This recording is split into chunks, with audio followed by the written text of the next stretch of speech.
The late March afternoon at Maymont Park, Richmond, Virginia, carries a breathtakingly serene beauty. Soft golden sunlight filters through the branches of ancient oak trees, casting dappled shadows on the winding paths. Today's temperature hovers around 68 degrees Fahrenheit, just warm enough for a gentle breeze to carry the faint scent of wildflowers. From a distance, the cheerful laughter of children echoes from the nearby playground, blending with the chirping of sparrows perched on the branches. This is a place where the people of Richmond often come to escape the hustle and bustle of life, to take a deep breath, and to savor the rare tranquility found in the heart of the city. Lena Carter sat alone on a wooden bench near the small lake in the park. She wore a simple gray t-shirt and jeans, with a black leather jacket neatly placed beside her. At 38, Lena had a sturdy build, her muscles toned but not overly pronounced, a testament to the years of grueling training she underwent in the U.S. Navy. A faint scar ran down her left arm, about 4 inches long, glinting in the sunlight, a reminder of the battles she faced as a SEAL. Now, 3 years after leaving the military, Lena still maintained a habit of observing everything around her, her sharp brown eyes scanning every little detail. A jogger 50 feet away, a couple walking their dog near the park entrance, and a few kids playing about 100 yards from the lake's edge. She took a deep breath, trying to relax her body. Days like this were rare for Lena. Life after military wasn't easy. The nightmares from the battlefield still haunted her occasionally, and the feeling of always being on guard never left her. But today, she told herself to embrace this moment, even if just for a little while. Lena picked up a small pebble by the bench and tossed it into the lake. The ripples spread across the calm water, reflecting the shimmering light, a reminder that life could still be beautiful if she allowed it to be. But that peace didn't last long. From a distance, about 200 feet away from Lena, a group of 4 men emerged near the old oak tree by the main path. They didn't blend into the park's atmosphere. Their laughter was sharp, carrying more mockery than joy. The leader, Roy Hammer Jackson, stood tall at nearly 6 feet 3 inches, with shoulders broad like a football player. His bald head glinted in the sunlight, and a faded snake tattoo coiled from his neck up to his right ear, a sign of someone living on the fringes of society. Hammer wore a black hoodie, leaning against the oak tree, his narrow eyes scanning the park like a predator searching for its next prey. Next to Hammer stood a scrawny guy with a scruffy beard. Someone Lena would later learn was named Eddie Twitch Malone. Twitch scoffed, slapping Hammer on the shoulder as he pointed toward Lena. "Look at that," Hammer whispered, his voice low but dripping with disdain. "That girl sitting there thinks she owns this park. Easy pickings." Twitch nodded, cracking his knuckles with a loud pop. "She won't know what hit her," he replied, flashing a grin that revealed his yellow teeth. 2 younger guys, probably in their early 20s, stood behind them, striking a cocky pose but with eyes that betrayed their inexperience. One of them, with bleached blonde hair, smirked as if the whole world were his playground. Lena felt their gaze before she actually saw them. A chilling sensation ran down her spine, not out of fear but from instincts honed through thousands of hours of SEAL training. She subtly tilted her head, glancing over her shoulder, and locked eyes with Hammer. He didn't look away, confirming for Lena that this wasn't a random encounter. They were looking for trouble. But she maintained her calm demeanor, one hand resting on the back of the chair, the other on her thigh, her breathing steady. In her mind, everything began to move like a well-oiled machine. 4 of them, about 200 feet away. The hulking leader could be the main threat, while the 2 younger ones would be easy to overpower. "All right, you guys," Lena muttered to herself, her lips curling into a wry smile. "Let's see what you've got." Hammer's crew started to move. Their laughter was louder, echoing through the amusement park, causing a few passers-by to glance over and quickly look away, not want to get involved. Hammer took the first step, his heavy boots thudding against the gravel, deliberately slow as if to stretch out the moment of intimidation. Twitch and 2 younger guys followed behind, spreading out like a pack of wolves surrounding a lost deer. Lena stood her ground. Instead, she subtly leaned in, adopting a more vulnerable pose of delicate trap she had learned from days spent facing far more dangerous foes than these. Hammer stopped about 10 feet from Lena's bench, his shoes kicking up a few small pebbles. He smirked, revealing a set of stained teeth from cheap cigarettes and coffee. Twitch stood right behind him, giggling, while the two younger guys exchanged excited glances. They thought they had the victory in the bag, but what they didn't realize was that, in Lena's eyes, they were just a bunch of amateurs digging their own graves. "Good afternoon, little sister," Hammer began, his tone smooth yet completely insincere. "It's a beautiful day to be sitting out here all alone, isn't it?" Lena slowly looked up, her eyes narrowing just enough to send a message. She wasn't intimidated. "That's right," she replied, her voice steady. "What do you want?" Hammer laughed heartily, glancing over at his crew, as if Lena had just told a joke. "Why so tense, little sis? We're just a bunch of nice guys out for a stroll. Wanted to chat." But Lena knew better. This wasn't a friendly conversation. This was the beginning of a war, and she was ready. Hammer stood there, about 10 feet away from Lena, his smirk like a crack on his rugged face. The late afternoon sun slanted down, highlighting the snake tattoo on his neck, making it look like it was slithering up every time he tilted his head. Twitch, the scruffy guy, took a step forward, standing shoulder to shoulder with Hammer, his beady eyes glinting with excitement. Two young guys, one with messy blonde hair and the other wearing a backwards cap, began to spread out, forming a loose semicircle around Lena's bench. They moved slowly and deliberately, as if they wanted her to feel the pressure closing in from all sides. Lena sat still, comfortably poised, but her eyes never left Hammer for a second. In her mind, everything had shifted into fight mode. The distance between her and each thug, potential angles of attack, the weaknesses of each one. Hammer was tall and definitely strong, but slow. Twitch was quicker, but his loose stance revealed a lack of discipline. The two kids were just amateurs. Their slouched postures and shifty eyes gave away their inexperience. "Is that all you're doing, just making small talk?" Hammer continued, his voice dropping to a threatening tone. "You're sitting here all alone, looking like you think you're too good to talk to us." He smirked and turned to Twitch. "What do you think she's thinking, Twitch?" Twitch chuckled to himself, taking another step closer, now just about 6 feet away from Lena. "You must be the kind of person who loves to make a fuss over silly things," he said, his voice sharp. "Who do you think you are, sitting here all high and mighty in our park?" Lena gently tilted her head, the first time she spoke up after the initial question. "This park isn't yours," she said, her voice calm but sharp as a knife. "I'm just sitting here, not bothering anyone. What about you? Looking for trouble?" Hammer burst out laughing, the sound echoing through the quiet expanse of Maymont Park. A few passers-by glanced over, but no one stopped. Nobody wanted to get involved in any trouble. "Looking for fight?" Hammer repeated, pretending to be surprised. No, sweetheart. We just want to see if you know how to behave." Like, he paused, pointing at the black leather jacket draped over the bench. "Like that jacket. Nice, isn't it? But there's something interesting in the pockets, huh?" Lena raised an eyebrow, her eyes flashing with a hint of caution, but her body remained still. "Do you want the shirt? Or something in my bag?" she asked, her tone flat, almost defiant. He shrugged his shoulders, taking another step closer, now just 5 feet away from her. "It could be both," he said, his smile fading, replaced by a cold stare. "If you volunteer, it'll be easier for everyone. If not, we'll just take it ourselves." The air between them thickened, as if every sound in the park, the laughter of children, the chirping of birds, had been sucked into a deadly silence. Lena felt her heart rate quicken, not out of fear, but because adrenaline was starting to surge, that familiar feeling from the days when she used to parachute into war zones or confront enemies in the dark.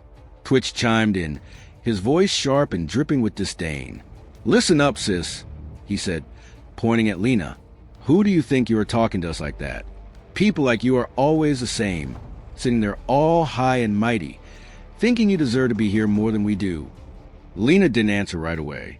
She just looked at him, her gaze calm but icy.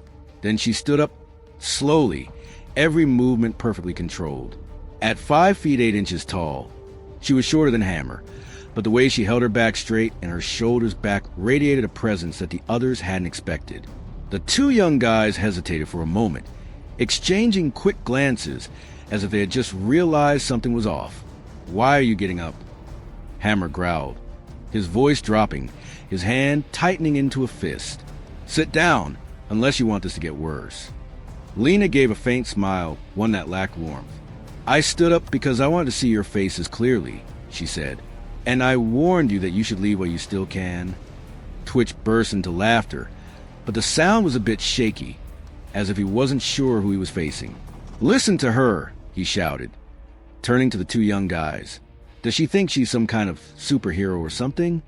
Hammer didn't smile.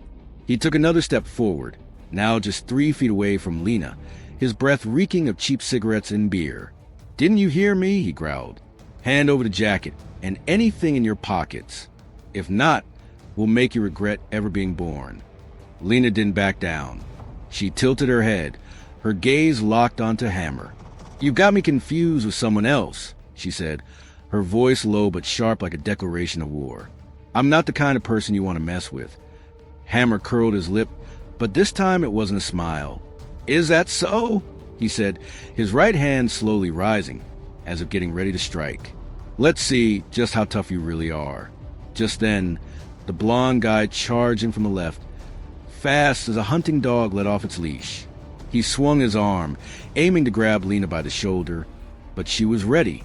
In an instant, Lena leaned to the side, smoothly dodging the blow, then grabbed his wrist with her left hand and twisted hard. He screamed, crashing the ground about 5 feet away, clutching his arm and groaning. Hammer and Twitch stood frozen, their eyes wide with shock. The other two guys took a step back, their initial confidence evaporating like smoke.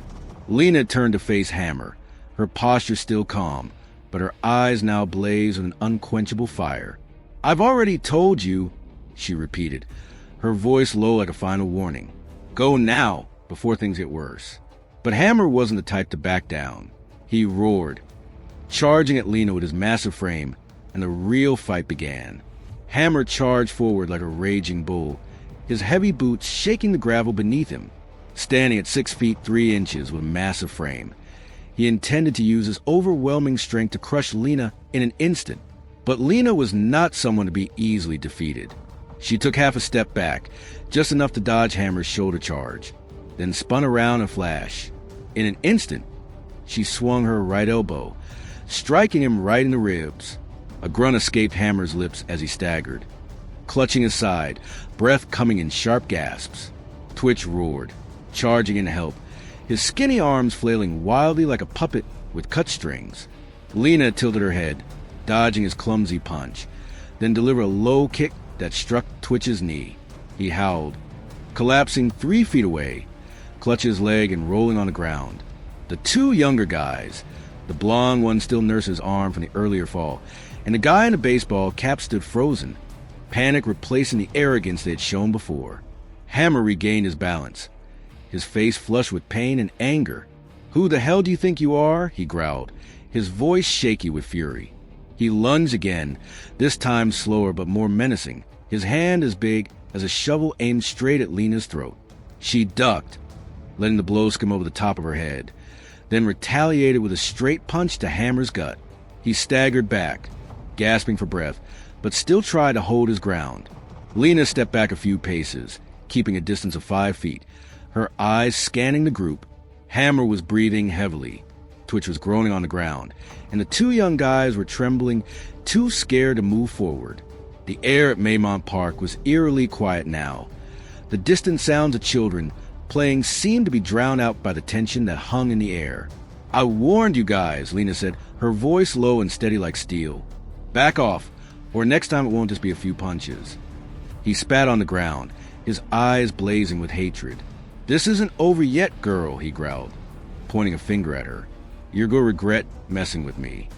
He turned to his gang, signaling with a nod of his head. Let's go. Twitch groaned as he got up, shooting Lena a glare before trudging after Hammer.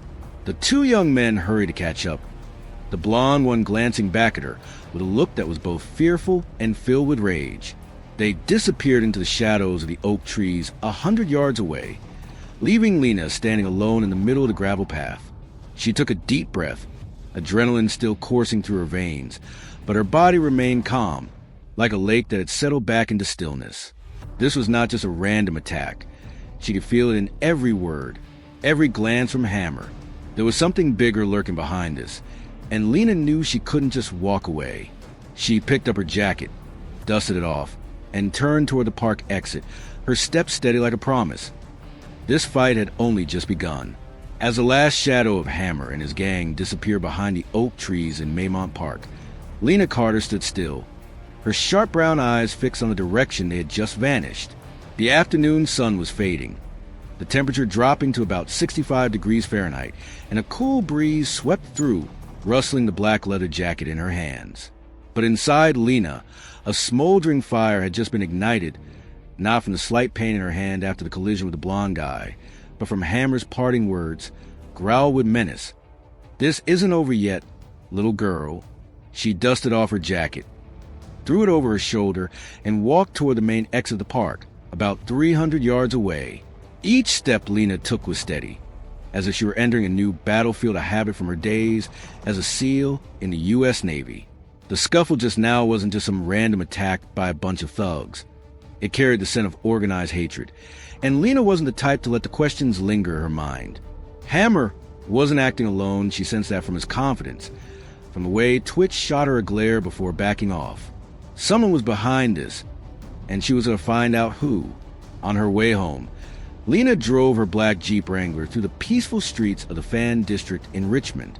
Her home was on West Franklin Street, a small but tidy apartment about 2 miles from downtown. As she pushed the door open, the lingering scent of coffee from the morning wafted through, mingling with the soft yellow glow from an old table lamp. Lena tossed her jacket onto the sofa and headed straight to the corner of the room, where she kept her military-style backpack, a keepsake from her time in service. She unzipped it, pulled out a worn leather notebook and a ballpoint pen, and then sat down at the small dining table by the window. She started jotting everything down, describing Hammer, who stood 6 feet 3 inches tall, with a shaved head and a snake tattoo on his neck. Twitch, skinny with scruffy facial hair and a high-pitched voice. 2 young guys, one with blonde hair and the other wearing a baseball cap, both around 20 to 22 years old. The words they said echoed in her mind. "People like you always think you deserve to be here more than us." Lena paused her writing, staring at the page. This wasn't just a petty theft. They targeted her because of her skin color, thinking she was an easy mark. But they were mistaken, and that mistake would lead her to the truth. Lena's phone buzzed on the table, breaking her train of thought. She glanced at the screen. Emmeline Gwynn, her best friend, a renowned investigative journalist in Richmond. Lena picked up the phone, her voice calm but tinged with urgency. "Emily, I just had something happen at Maymont Park." "Are you okay?" Emily replied immediately, her worried voice echoing through the speaker. "What happened?" Lena briefly recounted the Hammer gang, the attack, and how she took them down in just a few minutes. She ended with Hammer's parting words before walking away. Emily was silent for a moment, then sighed. "Lena, listen, I know you're not the type to just sit around, but these guys are no joke. I've heard rumors about a group of thugs in this area who aren't just causing trouble. They're targeting people of color in parks and on the streets. It could be connected to something much bigger." Lena furrowed her brow, gripping her pen tightly. "What do you mean, bigger?" "Not sure yet," Emily said, "but I'll dig deeper. As for you, don't do anything rash at least until I have more information." "I'm not promising anything," Lena replied, a faint smile flickering across her lips. She hung up the phone, stood up, and walked over the window. Through the glass, the streetlights began to twinkle on West Franklin Street. But in Lena's mind, a plan was taking shape. She couldn't wait for Emily, not because she was impatient, but because she knew the Hammer crew would be back, and this time she needed to be more prepared than ever. Lena returned to the table, opened her laptop, and typed quickly, "Hammer, Maymont Park racism." She hit enter, but the results were just a few scattered articles about minor disturbances in Richmond. Not enough. She needed something more specific. Standing up, she reached for her car keys on the shelf. If Hammer and his crew were operating in an organized way, they had to have a hideout, a place where they gathered and made plans. And Lena knew just where to start. the industrial area near the James River, about 5 miles from her home, where rumors about the gang often surfaced. She pulled her cap down low over her forehead and stepped out the door. Night had fallen over Richmond, but for Lena, darkness wasn't something to fear. It was her ally from her days as a SEAL. As she fired up the Jeep, the engine roared like a challenge. Hammer thought this wasn't the end. He was right, but not in the way he imagined. Lena was going to find him, confront him without mercy, and this time, she wouldn't let him escape so easily. Lena Carter Jeep Wrangler rolled through the dark streets of Richmond, the headlights slicing through the thick night. The clock on the dashboard read 8:47 p.m., and the temperature outside had dropped to 58 degrees Fahrenheit, bringing with it the characteristic chill of Virginia spring. Lena gripped the steering wheel with one hand, her other hand resting on the gear shift. Her sharp brown eyes focused on the road leading to the industrial area near the James River, about 5 miles from her home. This wasn't her first time driving into the night to confront danger. Memories of her SEAL missions in Iraq and Afghanistan were still vivid, as the darkness was where she felt most confident. The industrial park unfolded before her, a maze of abandoned warehouses and rusting shipping containers stretching along the banks of the James River. About 3 miles south of downtown Richmond, this place used to be a bustling manufacturing hub, but now it was just a ghost of its former self, perfect for someone like Hammer to hide out. Lena slowed down, turned off the headlights, and let the Jeep quietly crawl along the bumpy dirt road leading into the area. She parked behind a pile of old barrels about 200 feet from the main gate, then stepped out, pulling her cap lower to shield her face. The air was thick with the smell of engine oil and damp river water, mingling with the croaking of frogs from the bank about 100 yards away. Lena crouched low, moving stealthily along the rusty barbed wire fence, her tactical boots making no sound on the ground. This was a skill she had honed during her SEAL training, moving like a ghost, remaining undetected by the enemy until it was too late. Through a gap in the fence, she spotted an old shed, a weak yellow light spilling from a broken window, about 150 feet from her position. 2 figures stood guard the main door. One guy smoking, the tip of his cigarette flickering in the darkness. Lena squinted at the blonde-haired guy from Maymont Park, still wearing that filthy jacket from earlier in the day. She moved to the right, finding a hidden corner near a stack of containers about 10 feet high. From here, she could see more clearly. The second guy, taller and bulkier, wasn't Twitch or Hammer, but his tense posture showed he wasn't a rookie. Lena counted her breaths, calculating. If Hammer was in there, she needed a plan. She couldn't just charge in recklessly. But then the sound of an engine in the distance shattered the silence. A black pickup truck pulled up in front of the warehouse, about 20 feet from the main door. Hammer stepped out of the driver's seat, his walk heavy yet confident, followed by Twitch, still limping from the kick Lena had given him. Hammer shouted at the blonde guy, "What are you standing there for, Kyle? Go grab the stuff from the truck." Kyle rushed over the back of the truck and pulled out a small wooden crate about 3 feet long. Twitch mumbled something, but Hammer's gruff voice drowned him out. "Shut up, Twitch. I don't want to hear you whine anymore." He turned to the second guard. "Make sure no one's hanging around here. That girl is not the kind you can easily deal with." Lena bit her lip, her heart racing not out of fear, but out of realization. Hammer was talking about her.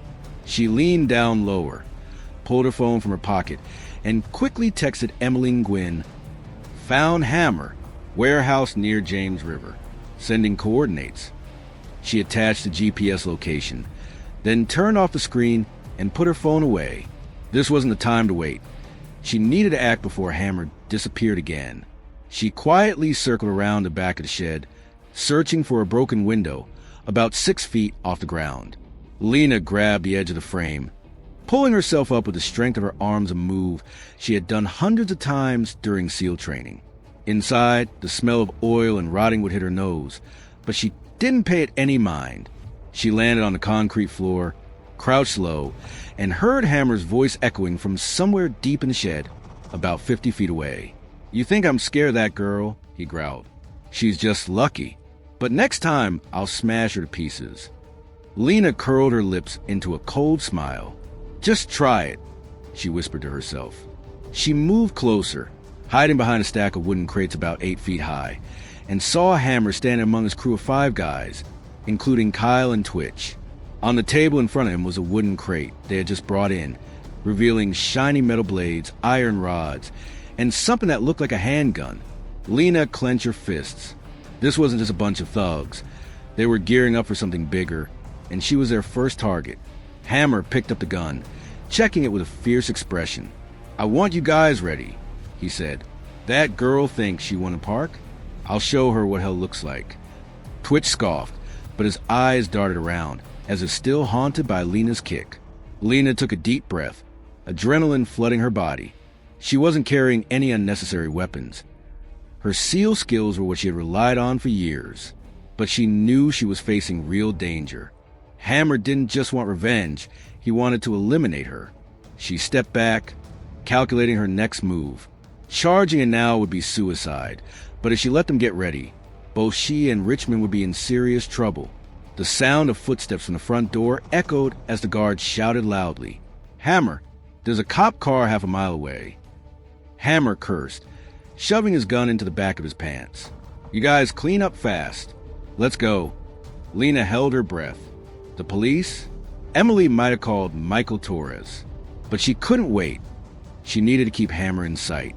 As the others frankly cleaned up, Lena quickly moved to the window, climbed outside, ready for the next confrontation. Lena Carter landed outside the warehouse, about 6 feet from the shattered window. Her body hunched low like a ghost in the night. The guard's shout, "There's a cop car half a mile away," still echoed in her mind, mingling with the frantic screams from inside. Hammer's crew was in a frenzy, dragging wooden crates, and the clanging of metal rang out in the damp air near the James River. The temperature had dropped to around 55 degrees Fahrenheit, the chill seeping through Lena's black leather jacket. But she didn't care. Adrenaline was keeping her alert, sharp as a knife. She moved quickly along the wall behind the warehouse, about 100 feet from the main exit, where Hammer's black pickup truck was still parked. The headlights were off, but the light spilling from the warehouse was enough for her to see Hammer's figure rushing out, a handgun hastily tucked behind his waistband. Twitch limped along behind, his gait noticeably uneven, while Kyle, the blond guy, hoisted a wooden crate over his shoulder, sweat pouring down his face despite the cold. The second guard ran up to Hammer, his voice trembling. "Hammer, they're getting close. I see the flashing lights less than a mile away." Hammer slammed his fist against the car door, the metallic sound ringing out sharply. "I know, you idiots," he growled. "Get in the car, now. Leave nothing for cops." He turned to Twitch, pointing. "You check inside one last time. Don't leave anything behind." Lena crouched behind a rusted stack of containers about 10 feet high, 50 feet away from the Hammer group, watching their every move. She wasn't sure the police showed up because of Emily and Gwen, or if it was just a coincidence. But that didn't matter. Hammer was in a panic, and that was her chance. She took a deep breath, the familiar feeling from her days as a SEAL flooding back. Steady heartbeat, sharp mind, body ready to spring into action.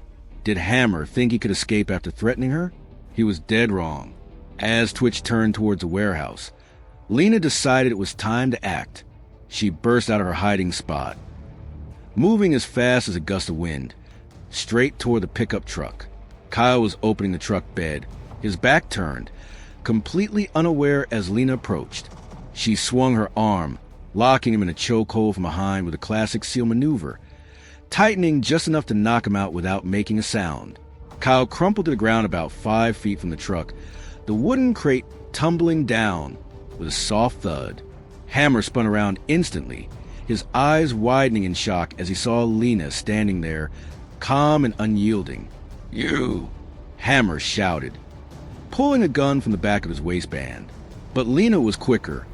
She charged forward, closing the 20-foot gap in an instant. Before Hammer could aim, she delivered a powerful kick to his wrist, sending the gun flying and skidding 15 feet away. He howled in pain, but instead of backing down, he swung his massive fist toward Lena's face. She leaned to the side, feeling the rush of air from his hand brush against her cheek, then retaliated with a straight punch to Hammer's chest. He staggered back 3 feet, gasping for breath, but his eyes still burned with hatred. "You little bastard." Hammer growled, charging at her again. This time, he threw his whole body into it, intending to pin Lena down with his superior strength. But she was used to dealing with bigger guys like him from her SEAL training. She had taken down men weighing over 200 pounds without breaking a sweat. Lena stepped back just enough to throw Hammer off balance, then delivered a spinning kick that struck his knee. Hammer collapsed, bracing himself on the ground, his breath coming in heavy gasps like a wounded animal. Twitch burst out of the warehouse door, wielding a 2-foot-long iron rod, shouting as he saw Hammer fall. "You're dead meat," he growled, swinging the rod towards Lena. She ducked to avoid the blow, the rod grazing just inches above her head. Then she pivoted and kicked hard into Twitch's stomach. He let out a scream, rolling onto the ground about 5 feet away, clutching his belly and groaning. Lena stood tall, breathing steadily, her cold gaze sweeping over both of them. The hammer slammed down as he stood up, his face flushed with pain and humiliation. "You think you've won, huh?" he growled, pointing a finger at her. "I'm going to find you, and this time you won't get away." Lena stepped closer, now just 3 feet away from Hammer, her voice low and sharp. "You think I'm afraid of you, Hammer? You're mistaken. I'm not running. I'm not hiding. And if you turn around, I'll make you regret meeting me today." The sound of the police siren echoed from a distance, now just half a mile from the industrial area, the red and blue lights flashing through the darkness. Hammer gritted his teeth, glancing at the gun lying 15 feet away. But Lena was blocking his path, not giving him a chance. The guard shouted from the car, "Hammer, let's go. The cops are coming." Hammer shot Lena one last glare, his eyes filled with hatred. "This isn't over," he growled, then turned and ran toward the truck.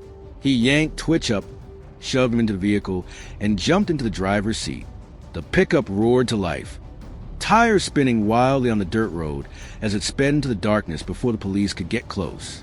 Lena stood frozen, watching them go, her breath steady even though her heart raced with adrenaline. Kyle lay motionless on the ground, the wooden crate shattered, revealing a few knives and another iron rod. The sound of the police siren was only 300 yards away, the headlights sweeping through the industrial area. Lena picked up Hammer's gun, quickly checking a Glock 19, fully loaded. She tucked it into the back of her pants and backed up behind a stack of containers, waiting. She knew Michael Torres could be among those cops, but she didn't want to get caught not now, when Hammer was still out there and his plans remained a mystery. As the police lights flooded the area, Lena turned and sprinted toward her Jeep, 200 feet away. She needed time to think, to strategize. Hammer had escaped, but she had sent a clear message. She was not the prey, she was a hunter.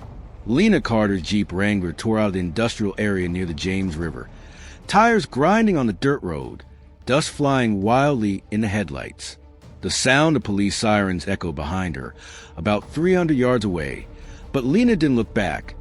She had left Kyle unconscious and a stash of weapons as evidence for Michael Torres to deal with. The clock in the car read 9:15 p.m. The temperature outside had dropped to 53 degrees Fahrenheit, and the chill seeped through the cracked window, but Lena felt nothing except the burning fire of determination inside her. Hammer had escaped, but she had marked him, and now she wouldn't stop until he was brought down for good. She drove north, crossing the Powhite Parkway Bridge, about 4 miles from the industrial area, then turned onto a small road leading to the Fan District. Lena's mind was racing, replaying every moment in the warehouse.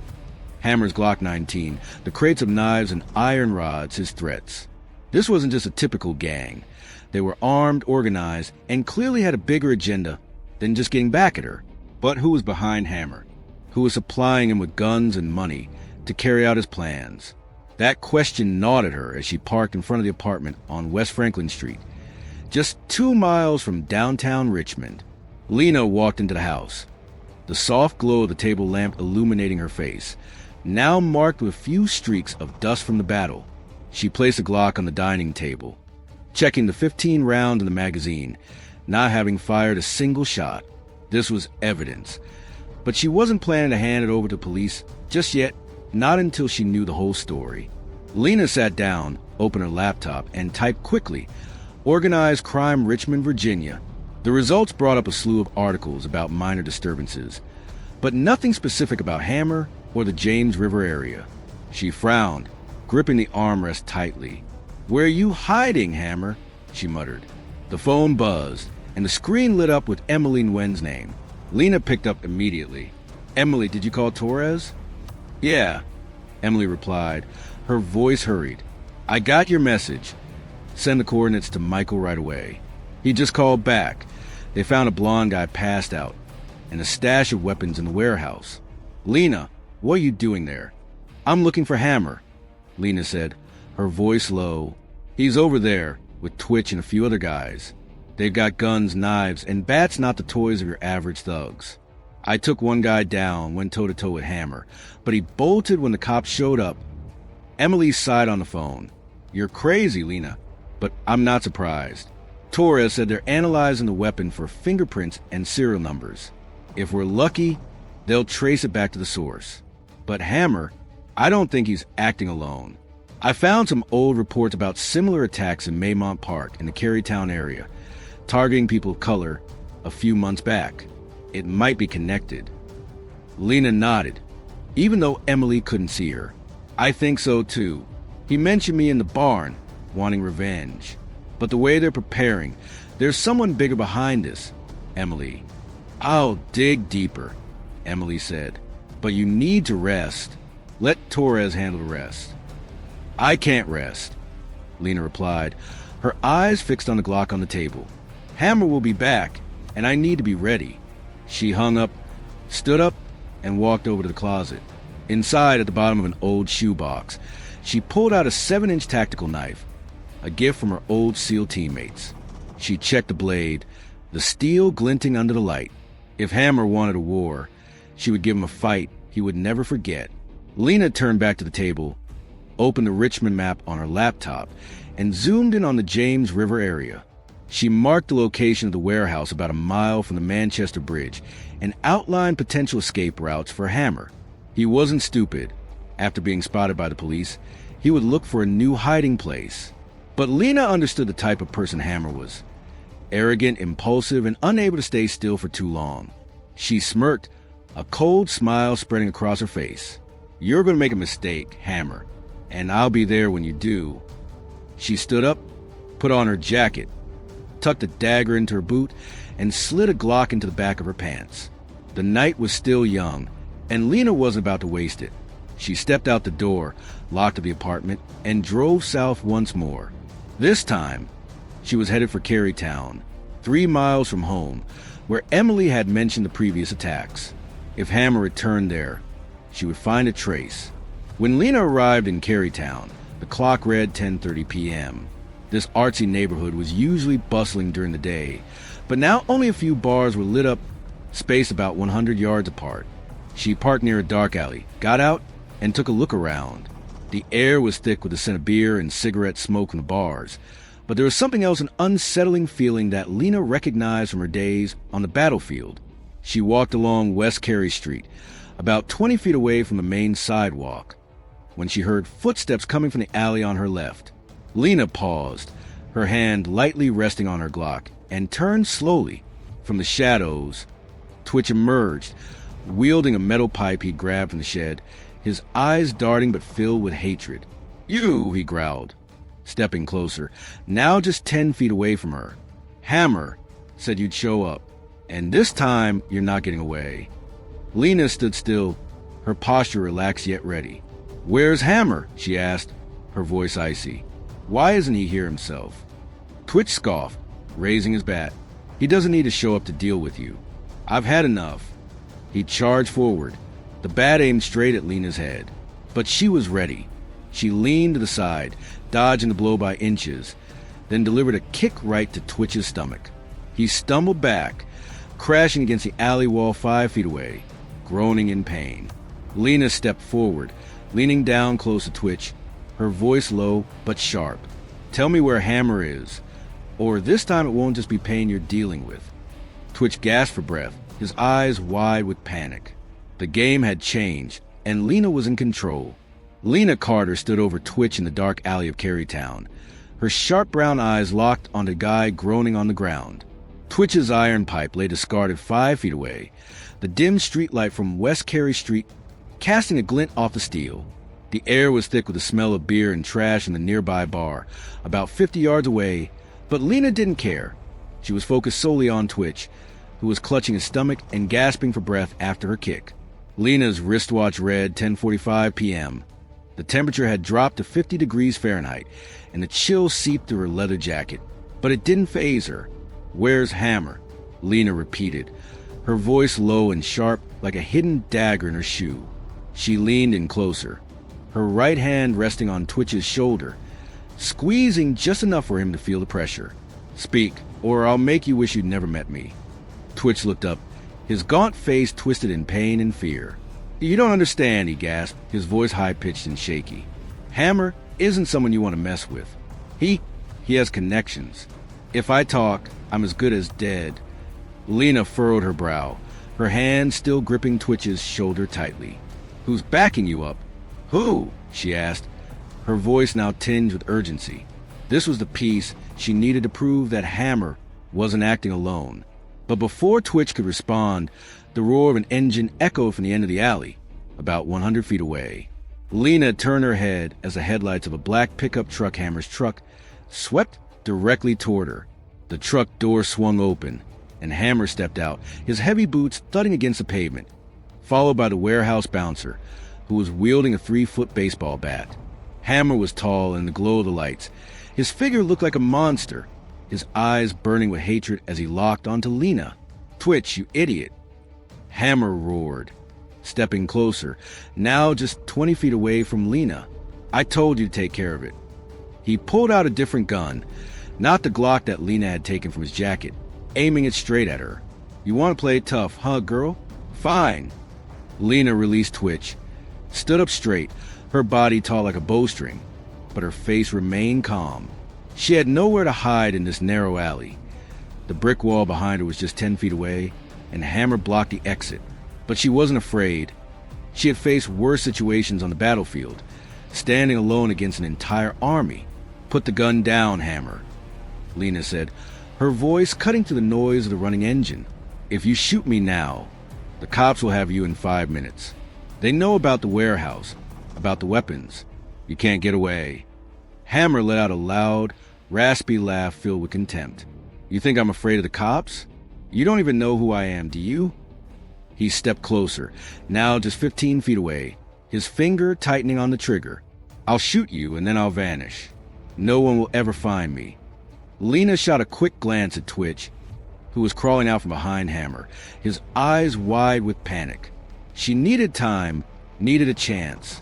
"If you're so tough," she said, her voice challenging, "why don't you take me on yourself? Or are you just hiding behind your gun and your goons?" Hammer gritted his teeth, his face flushed with anger. He threw the gun to the guard and shouted, "Hold on to it. I'm going to beat this girl to death with my bare hands." He charged at Lena, his massive body like a storm, his fist swinging straight for her face. Lena leaned to the side, narrowly dodging a punch, then retaliated with a kick to Hammer's knee, right where she had hit him in the warehouse. He roared, dropping to one knee, but still swung his hand to grab her jacket. Lena spun away, breaking free, and landed a punch square on Hammer's jaw. He staggered back 3 feet, blood trickling from the corner of his mouth. But he didn't go down. He was too strong, too wild to fall just yet. The doorman charged in, swinging a baseball bat aimed at Lena's back. She heard the whoosh of the swing, rolled to the side, and the bat slammed hard against the brick wall, just 2 feet away, sending chunks of mortar flying. Lena sprang to her feet, pulling a dagger from her boot, the steel glinting under the headlights. She didn't want to kill anyone, not tonight, but she wouldn't let them win. Hammer stood up, wiped the blood from his mouth, and sneered. "You got a knife? Good. I like it this way." He signaled to the bouncer. "Take care of him." The guy charged again, swinging his club high, but Lena was quicker. She bent down and stabbed a knife into his thigh. Not deep, just enough to make him buckle and scream in pain, the club falling to ground about 5 feet away. The Hammer roared as he lunged at Lena one last time, this time intending to choke her with both hands. But she was ready. She leaned to the side, using his own strength against him, and threw the hammer over her shoulder to the ground. He crashed onto the pavement with a loud thud, lying still and gasping for breath about 4 feet away from her. Lena stood tall, the knife still in her hand, her cold gaze fixed on him. Twitch shouted from behind, "Hammer, get up!" But Hammer didn't move. He was exhausted, even though the anger still burned in his eyes. Lena stepped forward, stepping on Hammer's hand to keep him down. "The game is over," she said, her voice low. "Tell me who's behind you. Who ordered you to attack me?" The hammer slammed down, splattering blood on the ground as he chuckled darkly. "You think I'm going to talk? You don't know anything, girl. The one behind me, he'll wipe you off the face of the earth." The sound of a police siren echoed from afar, now just about a mile from Carytown. Lena glanced at the pickup truck. She didn't have time to force Hammer to talk right now. She picked up the security guard's baseball bat and swung it hard at the car's headlight, the light going out instantly. "You're not talking now," she said, leaning in close to Hammer. "But I will find out, and when I do, you'll wish you had spoken up from the start." Lena turned and ran toward her Jeep, 100 yards away, just before the police swarmed in. Hammer lay there, breathing heavily, his gaze following her with a silent promise. This fight wasn't over. But Lena knew she had won this round, and now she had a name to track down, the one behind Hammer. Lena Carter Jeep Wrangler quietly rolled into the parking lot behind her apartment on West Franklin Street, Richmond, Virginia, as the clock on the dashboard flipped to 11:10 p.m. The soft yellow glow of the streetlights filtered through the windshield, highlighting a few streaks of dust on her face after the showdown in Carytown. The temperature outside had dropped to just 48 degrees Fahrenheit, the late March chill seeping through her black leather jacket. But Lena wasn't focused on the cold. Her mind was swirling with thoughts of what had just happened. Hammer's fall, his threats, and Twitch's cryptic remark about a backer. She stepped into the apartment, closing the door behind her. The sound of the lock clicking echoed in the stillness. Lena placed a Glock she had taken from Hammer and the dagger on the dining table, the light from the old desk lamp casting a glow on the two weapons, making them look like pieces of a larger puzzle. She sank into the sofa, her tactical boots still caked with dirt from the Carytown alley, and closed her eyes for a moment. Her breathing was slow, but in her mind, memories from her days as a Navy SEAL flooded back. Sleepless nights in the desert, confrontations with enemies with no way out. Hammer wasn't the biggest threat she had ever faced, but he was part of something dangerous. She felt it in every fiber of her being. Lena stood up and reached for the coffee pot on the kitchen shelf 10 feet away. She poured water into the machine, pressed a button, and the sound of the machine whirred, breaking the silence. As the smell of coffee filled the air, she turned back to the table, opened her laptop, and began typing. Racially motivated crime, Richmond, Virginia. The results brought up a few articles about harassment in Maymont Park and Carytown, but nothing specific about Hammer or Twitch. She frowned, her hand gripping the edge of the table tightly. "What are you hiding, Hammer?" she murmured, her voice low as if speaking to herself. The phone buzzed on the table, the screen lighting up with the name Michael Torres. Lena picked up the call, her voice steady but laced with a hint of caution. "Torres, what did you find at the warehouse?" "Lena," Michael's voice came through, a bit hoarse from exhaustion. "We have Kyle, the blonde guy you mentioned at James River. He's awake, but he won't spill anything except for a constant stream of curses. The weapons in the trunk, knives, a metal rod. A few bullets are being analyzed. There are fingerprints of Hammer on one of the knives. Enough to take him down if we find him, but this isn't going to be easy." "How isn't it simple?" Lena asked, holding a cup of hot coffee she had just poured, the warmth seeping through her palms. "We searched the warehouse," Michael continued. "We found a piece of paper in a box with the address of a bar in Southside, 3 miles from the James River. It was handwritten, 'Meet V at 10 p.m. on Wednesday.' Today is Tuesday, Lena. If Hammer's involved, he might show up there tomorrow."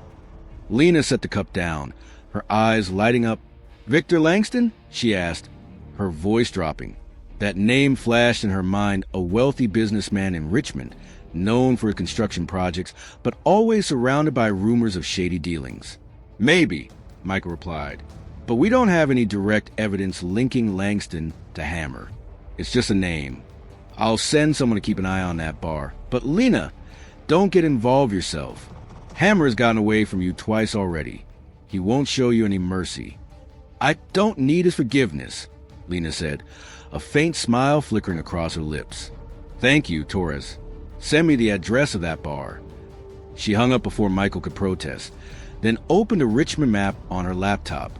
South Side, the area south of the James River, was about 5 miles from her home, known for its rundown streets and shady bars. If Hammer was meeting V there, she needed to be there too. She stood up, walked to a window, and looked out at West Franklin Street, now shrouded in darkness, with only a few flickering streetlights spaced 50 yards apart. Hammer wasn't just a thug. He was a puppet for someone bigger, and Twitch had confirmed that. Lena recalled the fight in Carytown.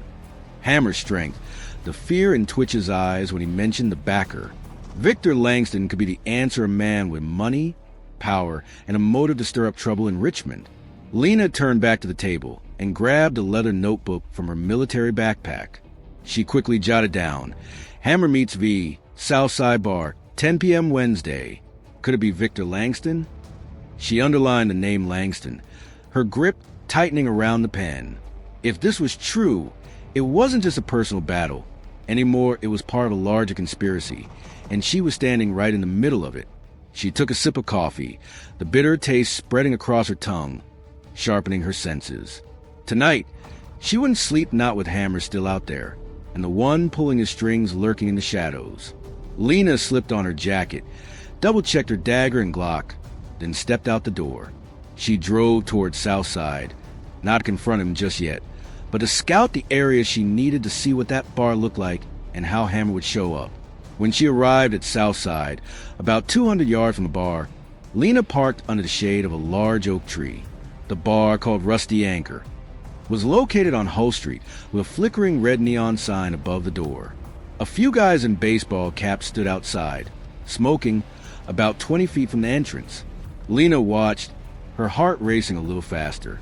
This could be the place where everything starts to make sense, or it could be where she falls into the greatest danger she's ever faced. Lena Carter sat in her Jeep Wrangler, about 200 yards from the Rusty Anchor Bar on Hull Street in Richmond Southside. The clock on the dashboard flipped to 11:45 p.m., and the faint red glow of the neon sign flickered, casting light on a few guys smoking out front, about 20 feet from the entrance. The temperature outside had dropped to just 46 degrees Fahrenheit, a chill seeping to the cracked window, but Lena didn't notice. Her sharp brown eyes were glued to the figures in front of the bar, searching for any sign of Hammer or anything out of the ordinary. She turned off the engine, letting darkness envelop her, leaving only the sound of frogs croaking from the James River about 2 miles to the north. Lena pulled her baseball cap lower, her hand resting lightly on the Glock tucked in the waistband of her pants, not for immediate use, but ready if the moment called for it. This was a skill she learned during her days as a SEAL. Observe, assess, and only act when the time was right. This bar, with its name Rusty Anchor, as rusty as its appearance, could be the key to uncovering the V that Michael Torres found on the scrap of paper, and Lena was betting it was Victor Langston. She opened the car door, stepped out, her tactical boots hitting the ground without a sound. Lena moved along the row of oak trees lining Hull Street, keeping a distance of 150 feet from the bar, hiding in the shadows. From here, she had a clearer view. 3 guys stood in front of the door, a tall one wearing a leather jacket, and 2 smaller ones in baseball caps. They were talking quietly, their rough laughter occasionally breaking the silence, but their eyes were darting around the street as if waiting for someone. Lena squinted.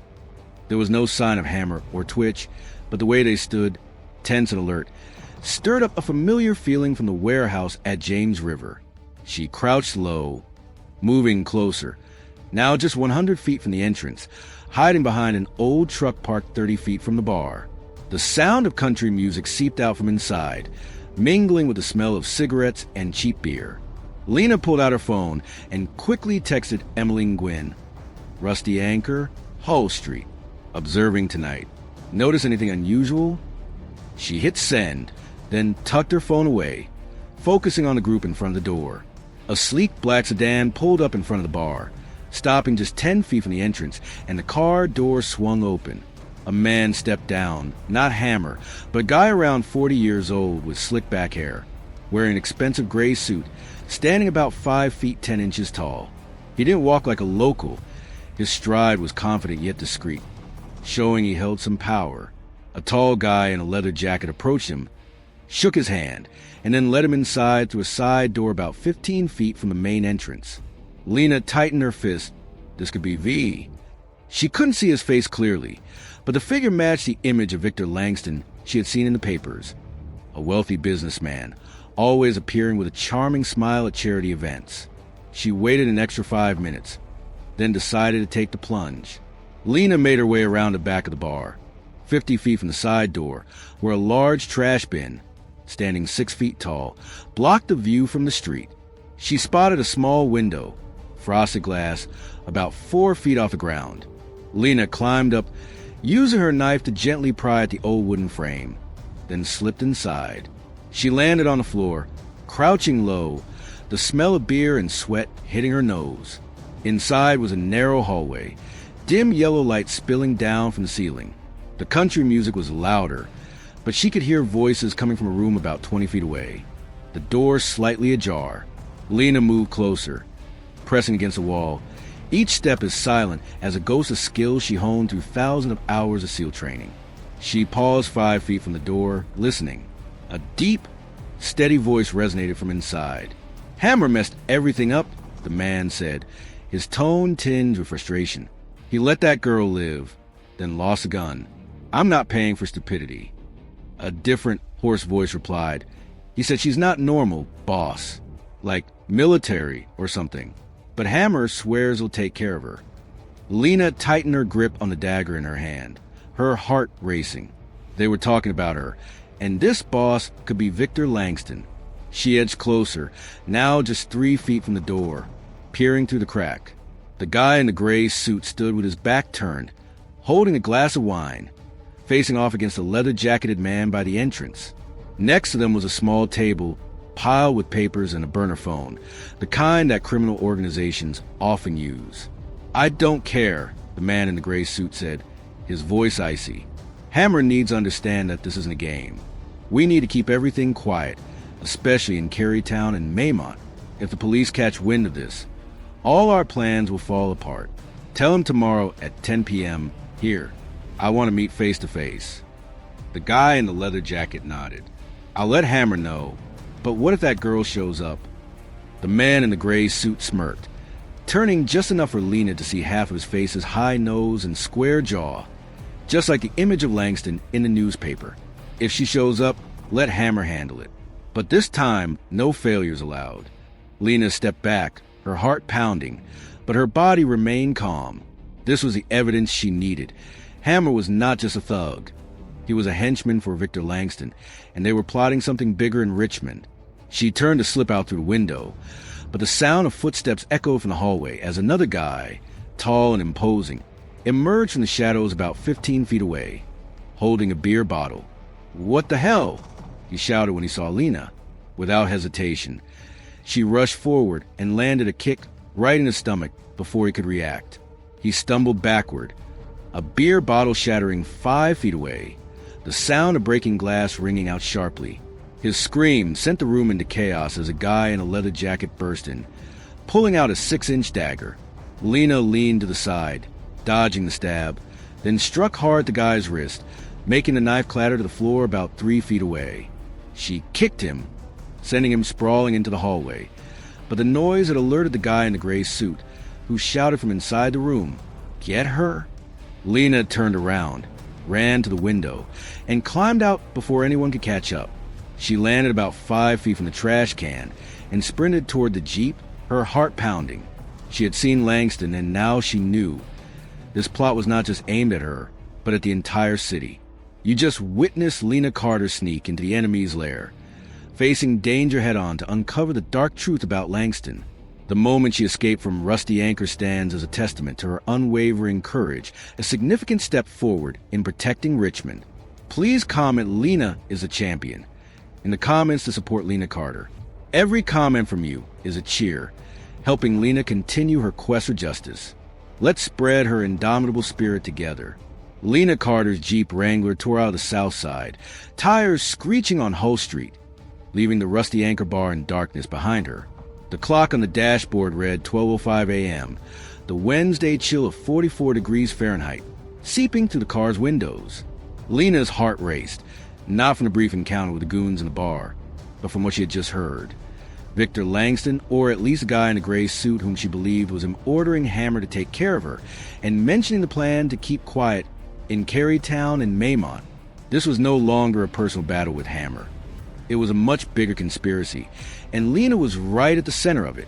She drove north, over the Manchester Bridge about 2 miles from Bar, the lights of Richmond flickering on the surface of the James River below. Her mind was spinning with fragments. Hammer attacking her at Maymont Park, the weapons cache at the James River, the battle in Carytown, and now Langston's cold voice at the Rusty Anchor. They all connected, but she still lacked the concrete evidence that Michael Torres needed to take down Hammer, and more importantly, to bring down Langston. Lena tightened her grip on the steering wheel, a burning determination in her heart that she wouldn't stop until she uncovered the truth. When she arrived at her apartment on West Franklin Street, just 2 miles from downtown, Lena parked under the shade of the oak tree in front of her place. She stepped inside, closed the door, and immediately headed straight to the dining table, where her laptop and Glock lay still. She powered up the machine, opened the Richmond map, zooming in on the Maymont, Carytown, and Southside areas, the 3 hot spots Langston had mentioned. Lena grabbed her leather-bound notebook and quickly jotted down. Langston, Rusty Anchor, orders Hammer to handle me. The plan is in Carytown, Maymont. Weapons from James River. She underlined the name Langston, her hand trembling slightly as the adrenaline still coursed through her veins. The phone buzzed, and the screen lit up with Emily Nguyen's name. Lena picked up immediately, her voice urgent yet controlled. "Emily, I just got back from Rusty Anchor. I heard him. I think it's Victor Langston. He ordered Hammer to take me out, saying something about keeping quiet in Carytown and Maymont." "Oh my God, Lena," Emily shouted into the speaker, her voice filled with worry. "Are you okay? Why didn't you call me right away?" "I'm fine," Lena replied, holding a cup of cold coffee from last night, taking a sip to stay alert.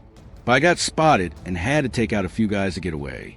Langston didn't say his name directly, but his build and voice matched. "I need you to dig deep on Langston, Emily. He's the one behind Hammer." Emily was silent for a moment, then sighed. "I've suspected Langston for a long time.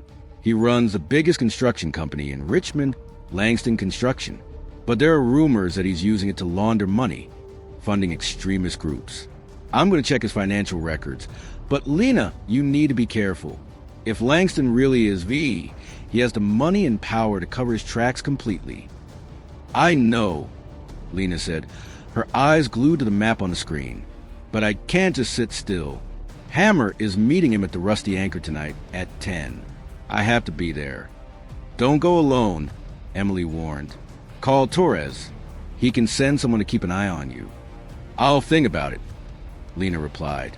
But deep down, she had already made up her mind she didn't want the police to ruin her chance to confront Hammer and Langston face to face.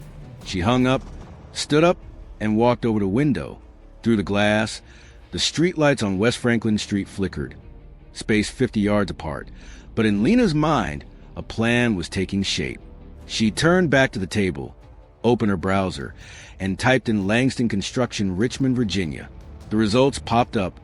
The headquarters on Broad Street, just 3 miles from her home, along with a slew of articles praising Victor Langston's affordable housing projects and community parks. But Lena didn't buy into that shiny facade. She clicked on an old article from the Richmond Times-Dispatch, dated 6 months ago, Langston Construction under suspicion for vandalism in the black community. The article didn't provide any solid evidence, just rumors, but aligned with what she knew attacks in Maymont and Carytown had targeted black individuals. Lena smirked, a cold smile spreading across her face. "You think you can hide this, Langston?" she muttered. She took a screenshot of the article and sent it to Emily with a message. "Check this out. I need everything you can find on Langston Construction."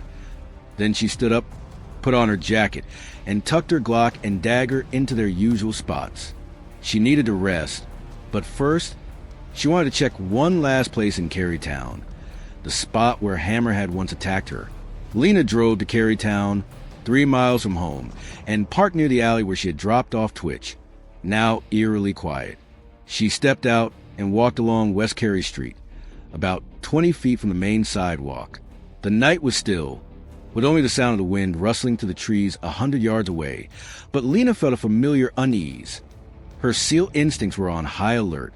She paused, her hand resting on her Glock, as she noticed a small piece of paper taped to the alley wall, 5 feet off the ground. She stepped forward, snatching the piece of paper with a scrawled message in black marker. Hammer, 10 p.m., Rusty Anchor. Don't let her live. Lena clenched the paper tightly, her heart racing. This was an order from Langston, no doubt about it. She stuffed the paper into her pocket, turned back to the Jeep, and drove home, her mind spinning with the shocking revelation. As she stepped into the apartment at 1:30 a.m., Lena sank down onto the sofa, placing the piece of paper beside the Glock. She stared at it, her gaze steely. Langston didn't just want her dead.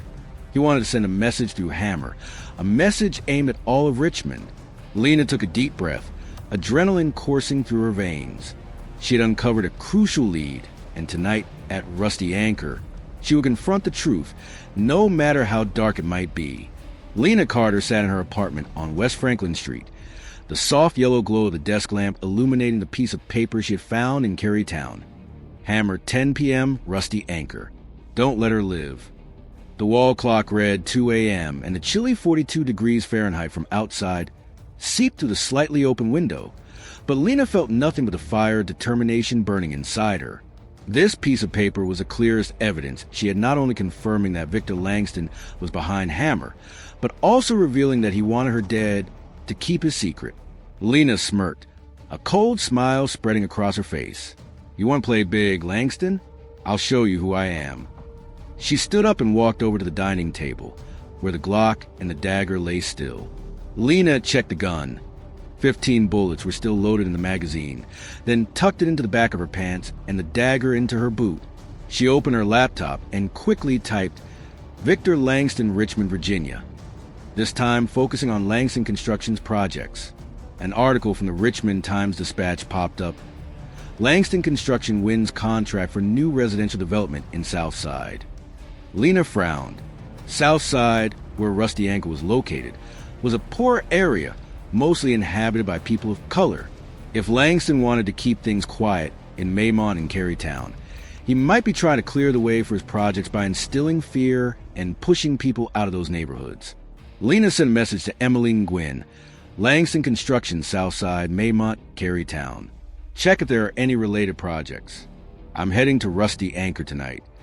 She didn't wait for a response. Time was running out.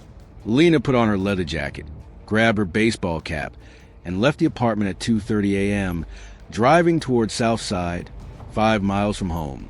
She wasn't planning to confront anyone just yet. She needed to prepare to know the lay of the land at Rusty Anchor before Hammer and Langston showed up at 10 p.m. When Lena arrived at the bar at 3 a.m., Hull Street was completely deserted, with only a few flickering red neon lights from the Rusty Anchor about 200 yards away. She parked her car behind an abandoned warehouse, 100 feet from the bar, and kept an eye out. There was no one around except for a drunk guy sprawled near a trash can, about 30 feet from the entrance. Lena got out, walked around the bar, mentally noting all the exits. The front door, side door 15 feet away, and the window she had once climbed through. She picked up a small stone and tossed it at the trash can. The clang echoed, but no one reacted. Good. She could hide without being noticed. The days dragged on slowly. Lena went home, rested for a few hours, but didn't sleep. She meditated on the sofa, taking deep breaths to keep her body and mind sharp, a habit from her SEAL days. By 9 p.m. on Wednesday, she drove back to Rusty Anchor, parking 150 feet away under the shade of an oak tree. The temperature had dropped to 40 degrees Fahrenheit, and the night was pitch black, with only the red neon lights highlighting a few shadows in front of the door. Lena checked her Glock and dagger one last time, then stepped out moving along the row of trees, now just 100 feet from the entrance. At exactly 9:55 p.m., Hammer's black pickup truck rolled up, stopping 20 feet from the front door. Hammer stepped out, his heavy gait unmistakable, followed by Twitch, still limping, and the same bouncer from before, holding a baseball bat. Hammer wore a black hoodie, his bald head gleaming under the lights, his eyes scanning the area like a predator. Lena crouched low behind an old truck 50 feet away, her heart racing but her breathing steady. She was ready. At exactly 10 p.m., the sleek black sedan that had been parked since last night pulled up right behind the Hammer. Victor Langston stepped out, dressed in a gray suit, his cold but sharp features illuminated by the neon lights. He stood 5 feet 10 inches tall, his hair slicked back, exuding the confidence of a man in power. Hammer stepped forward and shook Langston's hand, but his voice was tense. "Boss, she's still alive, but I'll take care of it tonight." Langston scoffed, his voice low and cold. "You failed twice, Hammer. If she shows up, you know what to do. The plan can't be delayed. Southside has to be clean by next month." Lena tightened her grip on the Glock, her breath slowing. "Clean" echoed in her mind like a warning bell. Langston didn't just want her dead. He wanted to wipe out an entire community to serve his own interests. She stood up, stepping out from her hiding place, her voice ringing out in the stillness. "Hammer, Langston." Both of them turned back, Hammer's eyes wide with shock, while Langston frowned, hands in his pockets as if he wasn't surprised at all. "Is this her?" Langston asked, his tone calm. Hammer roared, charging at Lena, pulling a 6-inch dagger from his jacket. "You're dead for sure, girl." Lena dodged a stab. The knife grazed her shoulder by 2 inches. Then she delivered a kick right to Hammer's knee. He buckled down, groaning, but still swung the knife again. She grabbed his wrist, twisting hard, and the knife clattered to the ground 5 feet away. Twitch charged in, wielding a metal rod. But Lena leaned to the side and landed a straight punch to his nose. Twitch stumbled back, blood streaming down for feet away from her. Langston stood still, his gaze icy as he watched. The bouncer charged forward, swinging a baseball bat high, but Lena rolled out of the way, drew her Glock, and fired a shot into the guy's leg, the gunshot ringing out deafeningly. He screamed, falling back 10 feet, clutching his leg and groaning. Hammer got back up, lunging at Lena one last time, but she flipped him over her shoulder, pinning him to the ground, her knee pressing hard into his chest. "Langston!" Lena shouted, her Glock aimed at Hammer, but her eyes locked on the guy in the gray suit. "I know your plan, Southside, Maymont, Carytown. You're using Hammer to instill fear, driving people away so you can build on their land. But you've lost." Langston laughed loudly, his voice rough. "You think you've won, Carter? You don't have any proof, just your word. Hammer is my dog, and if he dies, there will be another to take his place." He turned around and walked toward the car, but Lena shouted, "Stop, or the next bullet is for you." Langston stopped in his tracks, turned around, his expression darkening. "You dare to shoot me? I'm Victor Langston. You can't touch me." Lena stood up, leaving Hammer gasping for breath on the ground, and stepped closer to Langston, now just 10 feet away. "I don't need to shoot you right now," she said, her voice low, "but I have a piece of paper. I heard you at the Rusty Anchor last night. The cops will figure it out, and when they do, you won't have anywhere to hide." The sound of a police siren echoed from afar, about a mile away, with red and blue lights flashing in the night. Langston gritted his teeth, jumped into the car, and the sedan sped off before Lena could react. Hammer roared from below, "You're dead for sure, girl." But Lena stomped hard on his hand, silencing him. When the police car arrived, Michael Torres stepped out, taking in the scene. Hammer, Twitch, and the bouncer were sprawled out on the ground. "Lena, what the hell is going on?" he asked, his voice filled with shock. "Langston," Lena replied, handing the note to Torres. "He's the one behind it all. This is his scheme, and I won't stop until he pays for it." Torres held a piece of paper, his expression serious. The dark plot had been revealed, but the real battle was just beginning. Lena Carter stood in her apartment on West Franklin Street, the soft glow of the yellow table lamp illuminating her face. now marked with streaks of sweat and dust from the battle at Rusty Anchor. The wall clock read 10:45 p.m. on Wednesday, and the sound of police sirens still echoed in her mind since Michael Torres and his team arrived in the South Side, just 5 miles from her home. The temperature outside had dropped to 38 degrees Fahrenheit, the chill seeping through the slightly ajar window, but Lena felt nothing but the tension and determination coursing through her body. She had just faced off against Hammer and Victor Langston, and even though Langston had slipped away, she had sent a message. She was not an easy target to take down.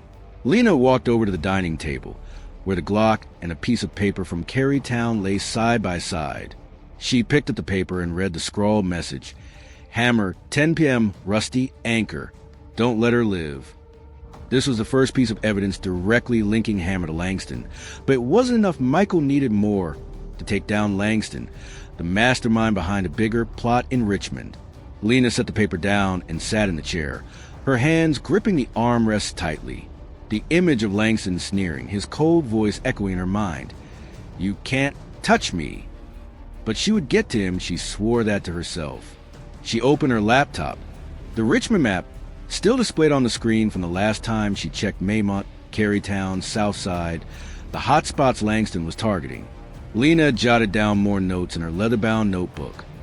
Langston's plan to clean up Southside, a construction project. Hammer is his henchman. She underlined the phrase clean up, her heart racing as she thought about its implications, driving people out of the area so Langston could build his empire on fear and stolen land. This wasn't just personal revenge. This was justice for the whole city. The phone buzzed, and the screen lit up with the name Michael Torres. Lena picked up the call, her voice calm yet sharp. Torres, do you have anything from Rusty Anchor? Lena. Michael's voice came through, tired but serious. Hammer, Twitch, and that guy are locked up. Hammer's cursing nonstop, but not giving anything up. The note you gave me were analyzed in the handwriting, but it's not enough to pin anything on Langston. He's too clever, leaving no direct traces. Are you okay? That fight, you've lost your mind. I'm fine, Lena replied, holding a cup of cold coffee from this morning, taking a sip to stay alert. But Langston is the mastermind. I heard him at Rusty Anchor last night, ordering Hammer to take me out and keep quiet in Maymont, Carytown. He's using Hammer to instill fear. Torres.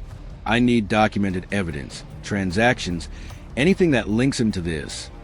Michael let out a weary sigh. I know, but we're limited. Hammer might be the key, but he's stubborn. I'll interrogate him tomorrow morning. You should get some rest. Lena, you can't do everything by yourself. I can't take a break, Lena said, her eyes glued to the map. Send me everything you have on Langston Construction, the project details, the finances, anything. I'll figure out. She hung up before Michael could protest, stood up, and walked over to the window. Through the glass, the streetlights on West Franklin Street flickered every 50 yards, but in Lena's mind, a plan was taking shape. She turned back to her desk, opened her browser, and typed in Langston Construction, Richmond, Virginia. The results popped up. The headquarters on Broad Street, just 3 miles from her house, along with construction projects in Southside and a few other areas. An article from the Richmond Times-Dispatch 3 months ago caught her eye. Langston Construction suspected of using undocumented workers, linked to vandalism. Lena frowned. Vandalism could be Langston's way of covering up their efforts to push people out. She took a screenshot and sent it to Emmeline Gwynn with the message, Langston Construction vandalism, South Side. Dig deeper into the finances. Lena stood up, put on her jacket, and double-checked her Glock and dagger. She couldn't wait until morning when Hammer would be locked up, but Langston was still out there, and she needed to act before he covered his tracks. She drove to the Langston Construction headquarters on Broad Street, parking 200 feet away from the building under the shade of a large oak tree. The 5-story building, with its sleek black glass, was a mile from downtown and didn't look like a criminal hideout, but Lena knew appearances could be deceiving. She stepped down, noticing there were no guards outside, just a few lights on the upper floor, 50 feet above the ground. Lena circled around to the back, finding a hatch 30 feet away from the main entrance, locked with an old padlock. She pulled out her dagger and picked the lock in 10 seconds, Her seal skills were as sharp as ever. She pushed the door open and descended the dark stairs, the smell of damp concrete and machine oil hitting her nose. In the basement, there's a storage room filled with dozens of 6-foot-high cardboard boxes stacked on top of each other. Lena turns on her phone's flashlight and scans the labels on the boxes that read Southside Project Files 2024. She opens one box and pulls out a stack of papers. Construction contracts, invoices, and a list of workers with many names but no social security numbers, clear signs of illegal labor.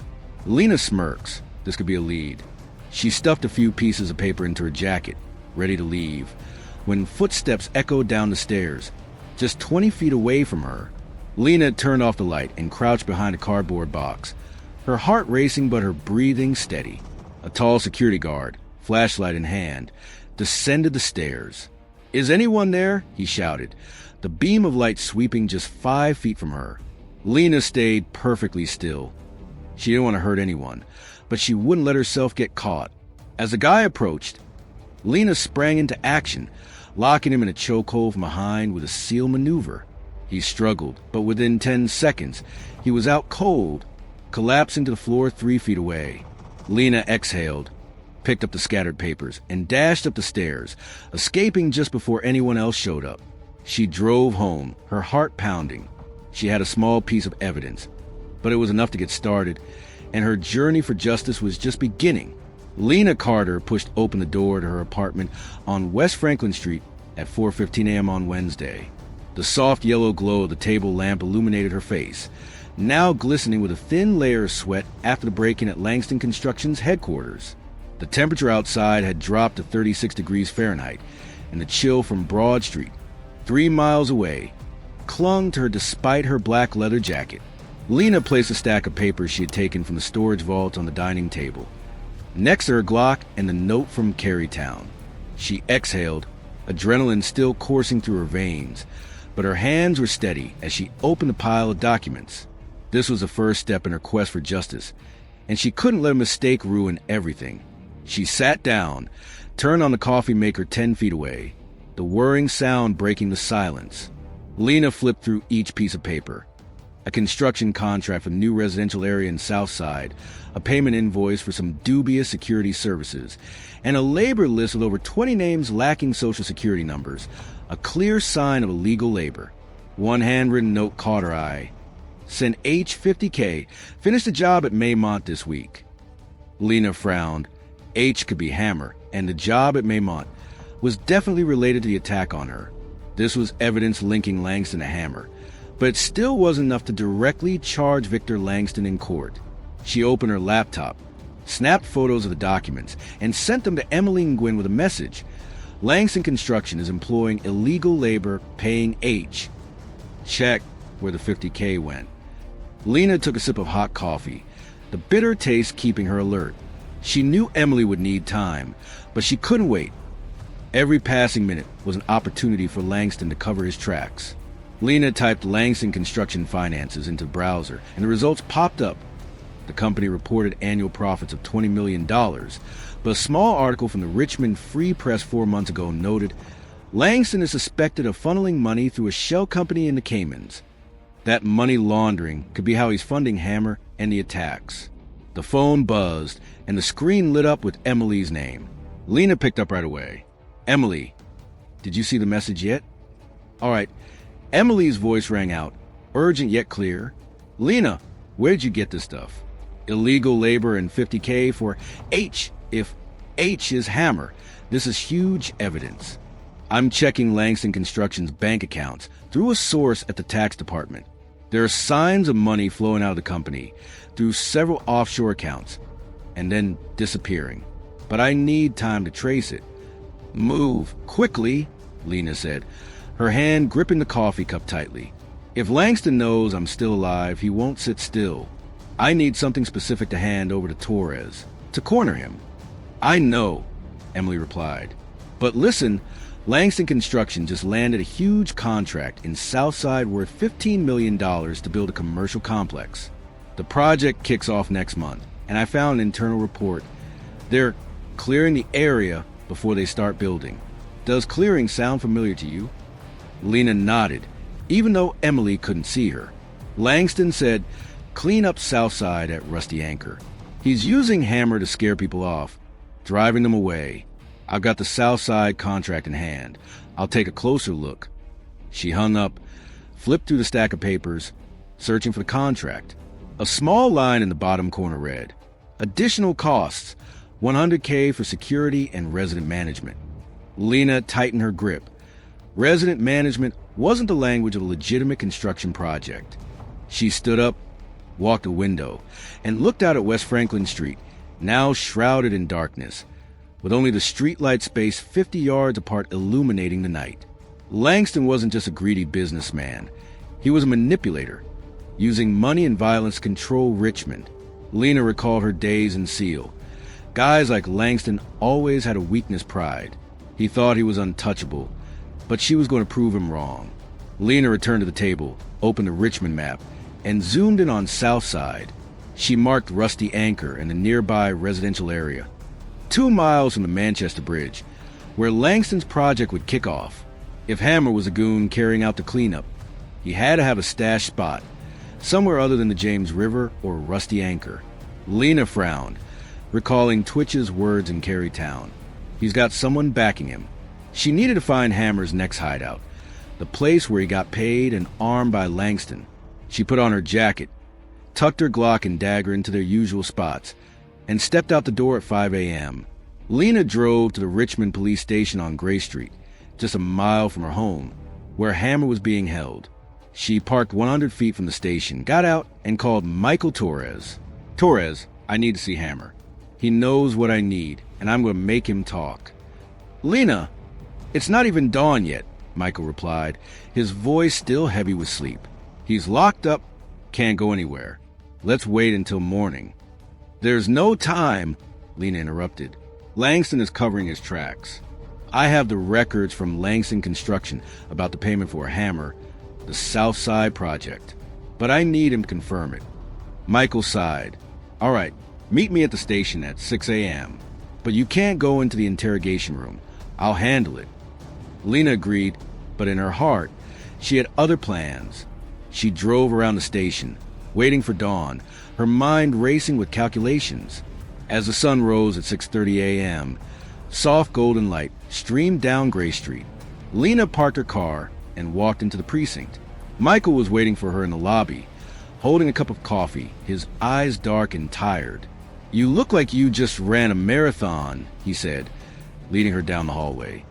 20 feet from the interrogation room. Through the glass door, Lena saw Hammer sitting there, hands cuffed, his hateful gaze fixed on the table. "I want to talk to him," Lena said, her voice firm. Michael shook his head. "That's not allowed, but I'll ask in my own way." Lena handed Michael the stack of papers from Langston Construction. "Ask him about the $50K and Southside. If he doesn't spill, I'll find another way." Michael nodded and stepped into the interrogation room. Lena stood outside, watching through the glass, her heart racing. Hammer looked up, sneering as Michael placed the papers on the table. "You think I'm stupid, cop?" Hammer spat. "I'm not saying a damn thing." Lena clenched her fists, but she knew Hammer would crumble. It was just a matter of time. Her quest for justice was picking up speed, and Langston couldn't hide forever. Lena Carter stood outside the interrogation room at the Richmond police station on Gray Street, just 20 feet away from Hammer through a one-way mirror.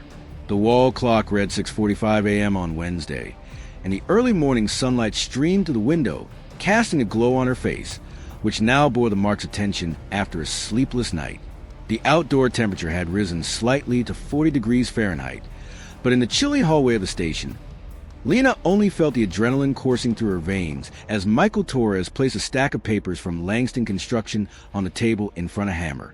Hammer sat there, his hands cuffed, his bloodshot eyes filled with hatred scanning Michael, then sneered when he saw the documents. "You think I'm stupid, cop?" he growled, his voice hoarse with anger. "I'm not saying a word. These papers don't prove anything." He spat on the floor, 2 feet away from the table, his gaze defiant. Michael kept his cool, his voice low but sharp. $50,000, Hammer. This file shows that Langston Construction paid you to wrap things up at Maymont. We know you attacked Miss Carter, and now we have your fingerprints on the knife at James River.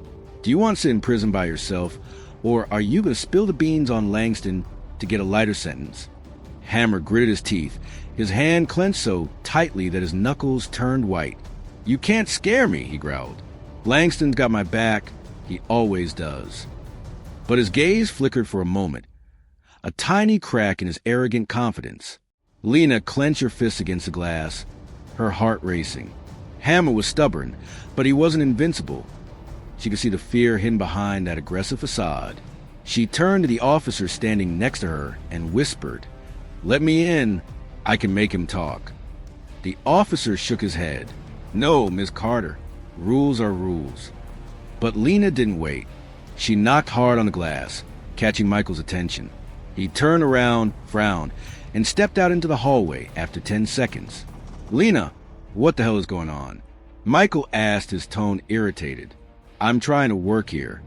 "He won't talk to you," Lena said, her voice firm. "He thinks Langston will save him, but I know how to shatter that belief. Let me in, Torres. I won't need long." Michael hesitated, looking into Lena's eyes, the eyes of a former SEAL who never gives up. Finally, he sighed. 5 minutes. But if you mess this up, I'm not taking the blame." Lena nodded and stepped into the interrogation room, the door clicking shut behind her. Hammer looked up, his eyes wide with shock, then let out a low, mocking laugh. "You little bitch," he spat. "You dare to show up here? I'll kill you when I get out." Lena stood 3 feet away from the table, her cold gaze locked onto Hammer.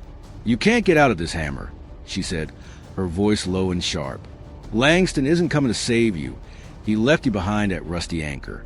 I heard him say you're just his dog, and if you die, someone else will take your place."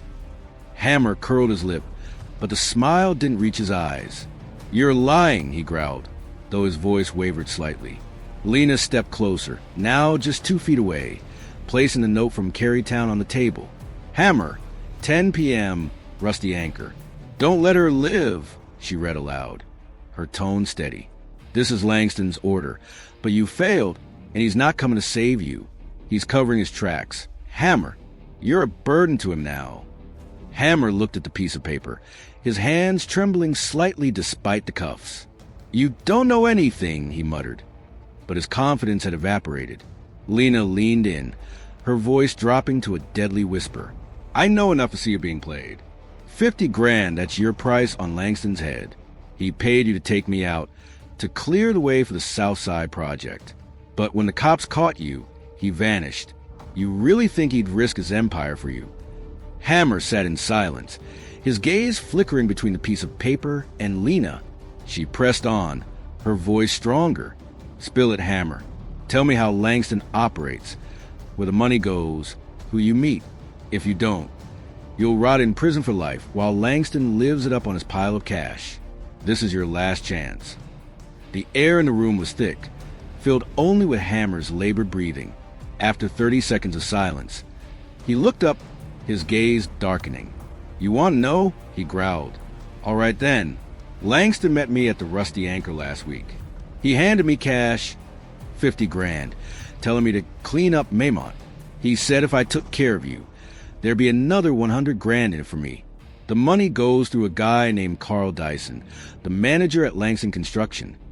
Lena stood tall, her heart pounding, but her expression remained unchanged. Carl Dyson, a new name, a direct connection. "Where's the money go after that?" she asked, her voice sharp. Hammer smirked, a mocking smile on his face. "I'm not stupid. I kept some for myself and gave the rest to Twitch to buy weapons at James River. Langston doesn't want to know everything, but I heard him talking to Carl about Southside, about pushing people out to build something big." Michael stepped forward, placing his hand on Lena's shoulder, his voice low. "That's enough. I'll take note of it." But Lena didn't take her eyes off Hammer. "Is there anything else?" she asked. Hammer gritted his teeth. "Langston has a stash on Hull Street, about a mile from Rusty Anchor. He keeps the paperwork, their contracts, dirty money, everything. But you won't be able to get to it. He's got someone watching over it." Lena nodded, turned around, and walked out, leaving Michael to continue. She stood in the hallway, her heart racing but her breathing steady. She had just obtained crucial evidence. Carl Dyson, the Hull Street warehouse, and Hammer's testimony. This was a turning point in her quest for justice. She immediately called Emily. "Emily, I have a guy named Carl Dyson, the manager of Langston Construction. Hammer said he's the middleman, and there's a warehouse on Hull Street, just a mile from Rusty Anchor, with Langston's paperwork there." "Oh my God, Lena," Emily replied, her voice filled with excitement. "I'm going to check on Dyson right away. If he's involved, I'll dig into the financial records. But that place, are you really planning to go there by yourself?" "I have to," Lena said, stepping out of the station, the morning sun shining on her face. "Langston isn't waiting for me, and neither am I." She hung up, drove home, and got ready for the next step. The Hull Street warehouse could be the key, and she wasn't going to let it slip away. If you feel your heart racing when Lena makes Hammer kneel and beg, don't keep that feeling to yourself. Hit like to cheer her on and subscribe to Legendary Narratives as we pursue justice together, because heroes like Lena never fight alone. Thank you. Lena Carter drove her Jeep Wrangler through the deserted streets of Richmond, the early Wednesday sunlight streaming through the windshield, highlighting a few streaks of dust from the previous night's battle. The clock on the dashboard read 7:30 a.m., the outdoor temperature climbing to 45 degrees Fahrenheit, but the chill from the long, sleepless night still clung to her. After leaving the police station on Gray Street, just a mile from her home, Lena didn't head back to West Franklin Street. Instead, she aimed straight for Hull Street in Southside, a mile away from Rusty Anchor, where Hammer claimed Victor Langston was holding important documents. This was her chance to get concrete evidence, and she wasn't about to waste a single minute. She parked 200 feet from the warehouse, under the shadow of an abandoned factory, the weak sunlight casting a glow on the mottled brick wall of the Target building. The Hull Street warehouse was a low structure, about 100 feet long, with a rusty metal roof and a large roll-up door at the front. Two guys were standing guard in front of the door, about 20 feet from the entrance, one tall and broad, wearing a leather jacket and holding a cigarette. The other shorter, wearing a baseball cap and clutching a 3-foot-long iron rod. Lena squinted. They weren't Hammer or Twitch, but the way they stood, tense and alert, made it clear they were Langston's men. Lena shut off the engine, pulled her cap lower, and rested her hand on the Glock tucked into her waistband. She wasn't planning on shooting anyone just yet, but she was ready if it came to that. She stepped out, moving along the barbed wire fence about 150 feet from the warehouse, hiding in the shadows of the rusted 10-foot-high shipping containers. From here, she could hear the voices of two guards, just 100 feet away. "Hammer says that girl is dangerous," the guy in the leather jacket muttered, exhaling a puff of smoke. "If she shows up here, I'll smash her head in." The guy in the cap snickered. "Langston said to just let her die. Hammer will take care of the rest." Lena clenched her fists as they talked about her, and Hammer was clearly still a threat, even while locked up. She circled around the back of the warehouse, 50 feet away from the main entrance, and found a small window, shattered glass, for feet off the ground. She climbed up, using her dagger pried at the wooden frame, then slipped inside, landing silently on the concrete floor, her seal skills as sharp as ever. Inside, the smell of machine oil and old paper hit her nose, and the dim light from a few ceiling bulbs illuminated stacks of 6-foot-high cardboard boxes piled up. Lena turned on her phone's flashlight and scanned the label on the box that read Financial Records 2024 and South Side Project. She opened a box and pulled out a stack of papers, an invoice for special services amounting to $200,000, signed by Carl Dyson, the name Hammer had mentioned. Another sheet read, Transfer $50,000 H.J. Maymont, matching Hammer's testimony. Lena smirked. This was gold, direct evidence linking Langston to the attacks through Hammer and Dyson. She stuffed the papers into her jacket and continued to search. Another box contained the Southside contract, but the small print at the bottom sent chills down her spine. Additional costs. $500,000 for relocation in cooperation with H.J. Relocation was a euphemism for using violence to drive people away, and H.J. was undoubtedly Hammer Jackson. Lena quickly snapped a photo with her phone and sent it to Emily and Gwen with a message. Hull Street Warehouse Southside contract. $500,000 for a hammer. Signed by Carl Dyson. Send to Torres immediately. She tucked the paper into her jacket, planning to retreat, when the sound of the front garage door slammed shut just 50 feet away from her. Lena turned off the lights and hid behind a cardboard box, her heart racing but her breathing steady. The sound of heavy footsteps echoed, not hammers, but the familiar voice from Rusty Anchor last night. The guy in the leather jacket. "Check the storage," he shouted at the guy in the baseball cap. Langston said no one is to touch the paperwork. The guy in the baseball cap stepped inside, 30 feet away from Lena, wielding a metal rod as he swept through each aisle. Lena crouched low, quietly moving to the right, 20 feet away, hiding behind another barrel. The guy in the baseball cap approached, now only 10 feet away, his flashlight beam sweeping over the spot where she had just stood. "No one here," he muttered, but his voice trembled slightly. He knew she could be nearby. Lena tightened her grip on the dagger. Reluctant to use her gun, the noise would draw the whole gang. Suddenly, the guy in the leather jacket shouted from the doorway, "Something's wrong. I hear a car." Lena peeked through the gap in the cardboard box and saw the flashing red and blue lights in the distance, about a mile away from the warehouse. It could be Michael Torres coming after Emily's message.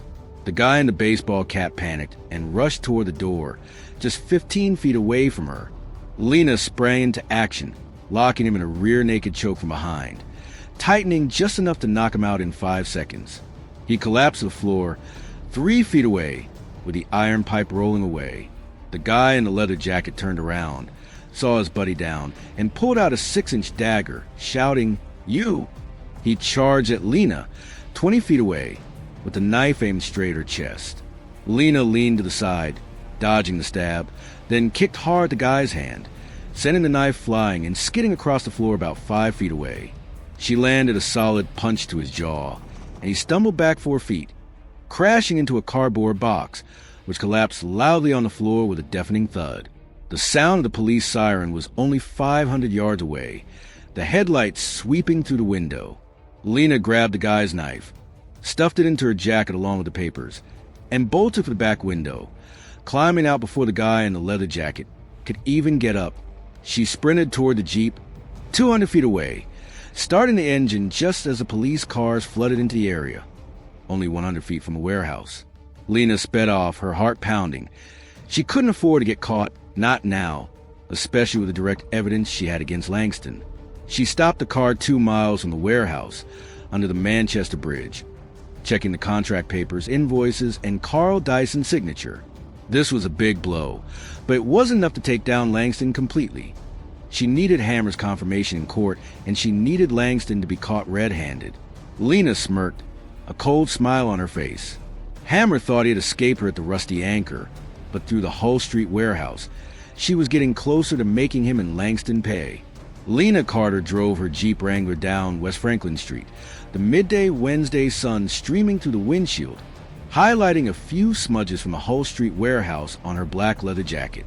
The clock on the dashboard read 12:15 p.m. The temperature outside climbed to 55 degrees Fahrenheit, but Lena didn't feel the warmth. The adrenaline from a break-in and the evidence in her hand still made her heart race. She parked in front of her apartment, just 2 miles from downtown Richmond, walked inside, and laid the stack of papers from the Southside warehouse an invoice for $50,000 for a hammer, Carl Dyson's signature on the dining table next to her Glock.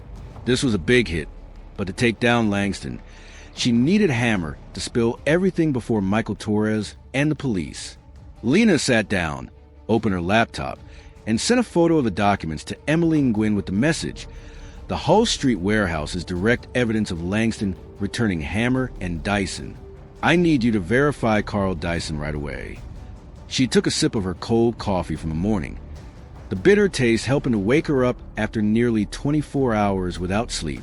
Her phone buzzed. Michael Torres was calling. Lena picked up, her voice sharp. "Torres, have you seen the warehouse yet?" "Lena." Michael's voice rang out, urgent yet serious. "My team just searched Hull Street, and 2 guys you took down are sprawled out everywhere. Papers scattered all over the place." I have a few South Side contracts, but what do you have? Hammer's going crazy in his cell. He knows you're involved. Good, Lena replied, gripping the cup tightly. I have a $50,000 invoice for Hammer, the South Side contract with Carl Dyson's signature, the manager of Langston Construction. $500,000 to relocate residents. That's how Langston refers to using Hammer to drive people out. I need to meet with Hammer again. Torres, he has to spill everything. Michael sighed. You're crazy, Lena. But it's at 1 p.m. Gray Street Precinct. This time you can go in, but I'll be watching. Don't do anything stupid. Lena nodded, hung up the phone, and stood up. She put on her jacket, tucked her Glock and knife into their usual spots, then drove to the precinct, just a mile from home, her gaze steely. This was the moment she would take down Hammer. Lena walked into the station at 12:55 p.m., and Michael was waiting for her in the lobby, holding a cup of coffee, his eyes dark and tired. You look like a zombie, he said, leading her down the hallway, 20 feet from the interrogation room. Hammer's not happy. He's been cursing up a storm since this morning. Lena smirked, a cold smile on her lips. He'll crack, Torres. I know how to handle him. Michael opened the interrogation room door, and there sat Hammer handcuffed, his face flushed with anger. He looked up when he saw Lena, his eyes blazing with hatred. You, he shouted, yanking at the cuffs, causing the table to shake. You think you won, huh, little girl? I'm going to snap your neck when I get out. Lena stood 3 feet away from the table, her gaze calm yet sharp as a knife. You're not getting out of here, Hammer, she said, her voice low. I have all the invoices for $50,000 from Langston, the South Side contract with Carl Dyson's signature, your testimony about Rusty Anchor. Langston has abandoned you. He bolted at Rusty Anchor, leaving you here all alone. She placed a stack of papers from the Hull Street warehouse on the table, pushing them toward him. Hammer looked at the paper, his hands trembling despite being cuffed. You're lying, he growled, but his voice wavered, his gaze flickering between the documents and Lena. She leaned in, now just 2 feet away, her voice low like a threat. I don't need to lie. This is Dyson's signature. You took money from him, didn't you? 50 grand to attack me at Maymont. 500 grand to drive the people out of Southside. But Langston didn't come to save you. He called you a dog. I heard him say it myself at Rusty Anchor. Hammer gritted his teeth, his breath heavy. You don't know anything, he muttered. But his confidence had evaporated. Lena pressed on, her voice stronger. I know enough to see that you're done for. Langston used you, Hammer. You were his tool, and now you're useless to him. Spill everything what Carl Dyson is up to, where the money is going, how Langston is calling the shots. If you don't, you'll rot in prison for life while he lives it up on a pile of dirty cash. The atmosphere in the room was tense, like a tightly strung guitar string, with only Hammer's heavy breathing breaking the silence. After 20 seconds of stillness, he looked up, his eyes darkening, his voice hoarse. All right, you want to know? Carl Dyson is Langston's goon. He handed me cash at Rusty Anchor, 50 grand at first, telling me to clean up Maymont. Langston met me twice, first at Hull Street, then again at Rusty Anchor. He said Southside had to be cleared out by next month to build a commercial district. He paid an extra 100 grand through Dyson after I hit you, but since you survived, I didn't get anything else. Lena stood tall, her heart pounding, but her face remained unchanged. This was what she needed. Direct testimony linking Langston to the crime. Where did the money go? She asked, her voice sharp. Hammer smirked, a mocking smile on his lips. I'm keeping a little, 20 grand, and giving the rest to Twitch to buy guns and knives at James River. Dyson keeps the records. He has a laptop at the Broad Street office. All the transactions are there. But you won't get to Langston. He has eyes everywhere. Michael stepped forward. The recorder turned on, his voice deep. That's enough, Hammer. We've got you now. But Lena didn't take her eyes off him. Is there anything else? She asked. Hammer gritted his teeth, his voice dropping low. Langston has a big plan, not just for Southside. He wants Carytown and Maymont too, to drive all the people of color out and build homes for the wealthy. Dyson knows everything. He's Langston's inside man. Lena nodded, turned around, and stepped out, leaving Michael to continue recording. She stood in the hallway, exhaling, adrenaline flooding her body after just forcing Hammer to spill everything. Carl Dyson, the laptop on Broad Street, Langston's expansion plans. This was the pinnacle of her quest for justice today. She had the testimony, the documents, and now she needed Dyson to complete the picture. She immediately called Emily. Emily, Hammer has confessed that Carl Dyson is the middleman. His laptop at Broad Street has all the transactions. Langston is targeting both Carytown and Maymont. I need you to find Dyson fast. Oh my God, Lena, Emily replied, her voice filled with excitement. I'll find out if Dyson has that laptop. I'll dig up everything. You can do this. Lena hung up, stepping out into the station's lobby, sunlight shining on her face. Hammer was down, but Langston was still out there, and she wouldn't stop until he paid for what he did. Lena Carter stepped out of the police station on Gray Street at 1:30 p.m. on Wednesday, the midday sun shining on her face, easing the 57-degree chill of Richmond. After forcing Roy Hammer Jackson to spill everything about Carl Dyson, the laptop on Broad Street, and Victor Langston's plans targeting Southside, Carytown, and Maymont, Lena felt a surge of new strength flooding her body.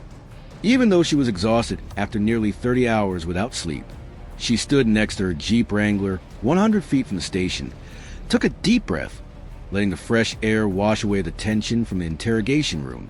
This was a small victory in her quest for justice, but she knew the real battle with Langston was still ahead. Michael Torres stepped out of the precinct, coffee cup in hand, his eyes tired yet shining with satisfaction. Lena, he called, moving closer, now just 10 feet away from her. You did it. Hammer spilled everything. We recorded it all. Carl Dyson, the laptop, the funds enough to get a search warrant for Langston Construction. You're crazy, but you're really good at this. Lena smirked, a faint but determined smile on her face.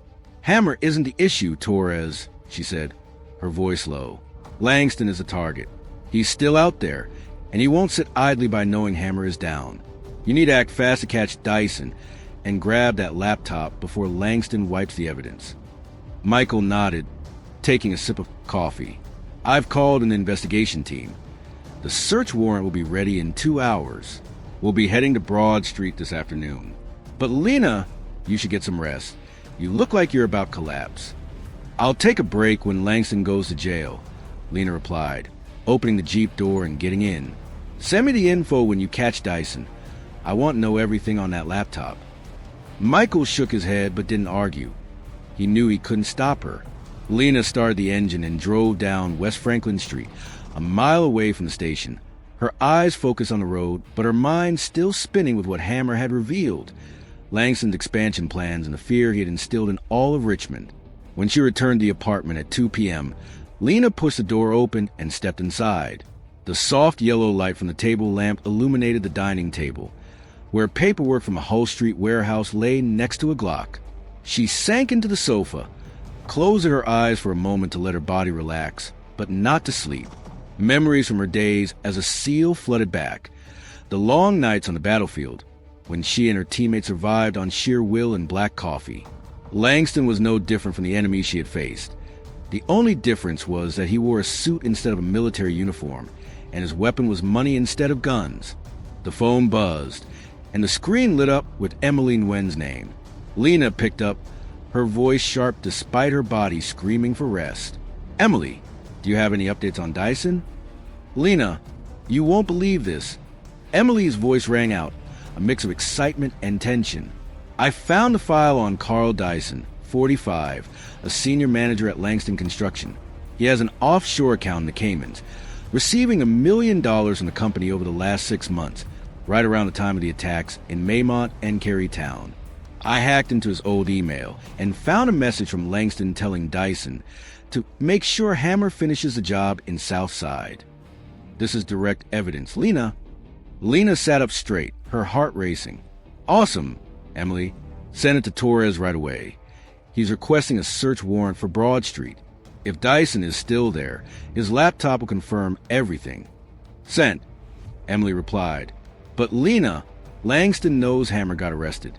My source says he just left Richmond and might be heading to the branch office in Chesterfield, which is about 10 miles away. He's on the run. God, Lena muttered, standing up, her grip tightening around the phone. He's not getting away. I'll let Torres know. Thanks, Emily. She hung up and immediately called Michael. Torres, Langston is on the run and might head to Chesterfield. Dyson is the key to catching him first.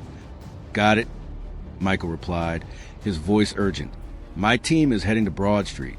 I'll let you know if we catch Dyson. Take a break. Lena, you've done enough. Lena hung up, but she didn't sit down. She walked over to the window. Looking out at West Franklin Street, the sunlight streaming through the oak tree about 50 yards away. Langston was on the run, but she had him cornered. Hammer had confessed. Dyson was exposed, and the evidence on the Hull Street stash was tightening the noose around him. Lena turned back to the table, opened her laptop, and reviewed the scanned documents from the storage. The Southside contract, the invoice for Hammer, Dyson's signature. These were all lethal blows, but she knew Langston wouldn't go down easily. He had money, connections, and he might have already prepared an escape route. But Lena wasn't afraid. She had faced guys like him on the battlefield, and she always won with her determination. She sat down on the sofa, closed her eyes, allowing her body to rest for 30 minutes, not to sleep, but to refocus. When she opened her eyes at 2:45 p.m., her phone buzzed with a message from Michael. Caught Dyson on Broad Street. Laptop in hand, full of transactions with Langston. Hammer confirmed with the investigation team. You've won, Lena. Lena smiled, for the first time that day. A genuine smile. She stood up and looked out the window once more. Hammer was locked up, Dyson was caught, and the evidence against Langston was solid. This was definitely a first victory. But she knew Langston was still out there, and round 3 of the battle would be the final showdown. Lena took a deep breath, ready for what was next. Justice was not just a promise, but a vow she would uphold to the end. Lena Carter stood in the apartment on West Franklin Street, the Thursday afternoon sun streaming through the window, casting a warm glow on her face, which had finally relaxed a bit after yesterday's initial victory. The wall clock read 4 p.m., and the temperature outside held steady at 60 degrees Fahrenheit, bringing with it the pleasant warmth of Richmond spring. After Roy Hammer Jackson had spilled everything, Carl Dyson was arrested, and his laptop fell into Michael Torres' hands. Lena finally allowed herself to rest 6 uninterrupted hours on the sofa, the first real sleep she'd had in 3 days. But now, as she gazed at the stack of papers from the Hull Street warehouse on the dining table, she knew her quest for justice was far from over. Victor Langston was still out there, and the upcoming trial would be the decisive battle. She walked to the table, her hand flipping over the Southside contract with Dyson's signature. $500K for relocating residents, in partnership with HJ. This was the evidence she and Michael would use to accuse Langston not only of the attacks through Hammer, but also of a larger conspiracy to drive the people out of Southside, Maymont, and Carytown to build his empire. Lena smirked, a cold smile. Langston thought he was untouchable, but she had tightened the noose around him, and now the law would do the rest. The phone buzzed, and the screen lit up with the name Michael Torres. Lena picked up the call, her voice calm yet sharp. Torres, what do you have for me? Lena. Michael's voice rang out, a mix of exhaustion and excitement. We've got Dyson in our hands. His laptop is a gold mine. Millions of dollars in transactions from Langston Construction through an offshore account. Direct emails from Langston ordering to handle the residents in Southside and Carytown. Hammer confirmed to the investigation team this morning that he'll testify against Langston to get a reduced sentence. The trial is set for Monday at the Eastern District Court, Virginia, just 2 miles away. Are you ready? Lena nodded, even though Michael couldn't see her. I'm ready, she replied, gripping the edge of the table tightly. Where's Langston? Is he still in Chesterfield? We're on the hunt, Michael said. He vanished after leaving Richmond yesterday. He could be in Chesterfield, about 10 miles away or even farther. But with this evidence, a warrant has been issued. He can't hide forever. Lena hung up, her eyes glued to the Richmond map on her laptop. She wanted Langston caught before the trial, but if not, She would confront him in court. She walked to the window, looking out at West Franklin Street, sunlight streaming through the oak tree 50 yards away. The past few days had been a whirlwind, from the battle at Maymont Park to Rusty Anchor, the Hull Street warehouse, and Hammer's testimony. Lena reflected on her years as a SEAL. Guys like Langston were always overly confident, and that was their weakness. He thought money and power would protect him, but she had proven otherwise, and now justice was drawing near. Emily and Gwen called right after, her voice bursting with excitement. "Lena, I just got an email from Torres at Langston Send to Dyson, down to the last cent. He ordered $50,000 for Maymont, $100,000 for Carytown, and $500,000 for Southside, all to clear the way. I'm writing the article. It'll be in the Richmond Times-Dispatch tomorrow morning. Langston is done for. Good job, Emily," Lena replied, a faint smile crossing her lips. "But I want him arrested, not just publicly shamed. Will you be there for the trial on Monday?" "Don't worry, I won't miss it," Emily said. "But, Lena, you need to take a break. You've done enough for now. Let the law handle the rest." Lena nodded, hung up the phone, but deep down, she didn't want to stop, not when Langston was still out there. She turned back to the table, opened her laptop, and reviewed the email Emily had sent. Dyson ensures Hammer handles Carter at Maymont. Southside must be clean before April 1st. VL, there were only 10 days left until April 1st, and Langston had been planning for a long time. Lena clenched her fists. She was his personal target, but his scheme aimed at the entire city. She stood up, put on her coat, and tucked her Glock and dagger into their usual spots. Even though Michael told her to take a break, she needed to see him one more time before the trial to make sure everything was ready. Lena drove to the police station on Gray Street, a mile from her house, and parked at 4:45 p.m. Michael was waiting for her in the lobby, holding a thick file, his expression serious. "Lena, can't you take a break?" he asked, leading her into the office 20 feet away from the lobby. "I'm off when Langston is done," Lena replied, sitting down in the chair across from Michael. "How's the file? Did Hammer keep his word?" Michael placed the file on the table, his voice low. Hammer will testify that he was afraid Langston would abandon him, so he agreed to spill everything. Dyson is quiet, but his laptop speaks for him: transactions, emails, the Southside plan. The prosecutor is ready. The trial is going to be explosive. "But Lena, Langston has a good lawyer, and we need you to be a witness, to recount the Maymont and Rusty Anchor incidents." Lena nodded, her gaze steely. "I'll be there. I want to see Langston when he falls." Michael gave a faint smile and handed her the file. "Get ready for Monday, 9 a.m., federal court. Take a little break. Lena, you deserve it." Lena left the office at 5:30 p.m., driving home as the sunset bathed West Franklin Street in golden hues. She stepped into her apartment, placed the files on the table, and sank down onto the sofa, closing her eyes. The trial would be the climax, not only to convict Langston, but to restore justice to the people he had threatened. Lena took a deep breath, ready for the final battle. She had come this far, and she wouldn't back down. Monday arrived in Richmond on a chilly morning, with the temperature holding steady at 52 degrees Fahrenheit as Lena Carter stepped out of her apartment on West Franklin Street at 8 a.m. The weak sunlight filtered through the oak trees, about 50 yards from her home, casting a warm glow on her face, which had lost some of its fatigue after 2 days of weekend rest. But her eyes remained as sharp as the dagger she once carried during her days as a SEAL. Today was the day of the trial at the Eastern District Court, Virginia, just 2 miles from her home, where Victor Langston would face justice or slip away from it, depending on whether Michael Torres' prosecution team was sharp enough. Lena wore a simple black coat, jeans, and combat boots, not exactly typical courtroom attire, but she wasn't there to impress anyone. She was there to testify.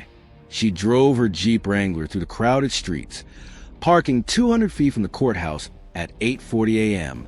The 5-story building, with its gray granite facade, loomed in the heart of Richmond, just a mile from the James River. As Lena stepped into the lobby, the cool air from the air conditioning hit her, carrying the scent of polished wood and the tension of those waiting. Michael Torres waited for her near the entrance to the courtroom, about 30 feet from the lobby, dressed in a dark blue suit, holding a thick folder of documents. "Lena," he called, his voice deep but anxious. "You're here. Hammer and Dyson are already here. Hammer will testify. Dyson is keeping quiet, but his laptop is enough to crush Langston. The prosecutor wants you to take the stand first. The Maymont and Rusty Anchor cases are at the heart of this trial." Lena nodded, her gaze steely. "Where is Langston?" she asked, her voice low. Michael frowned. "He was caught this morning in Chesterfield, about 10 miles away. The SWAT team grabbed him in a warehouse before he could get far. He's in a holding cell downstairs and will be up shortly." Lena smirked slightly. Finally, Langston couldn't escape.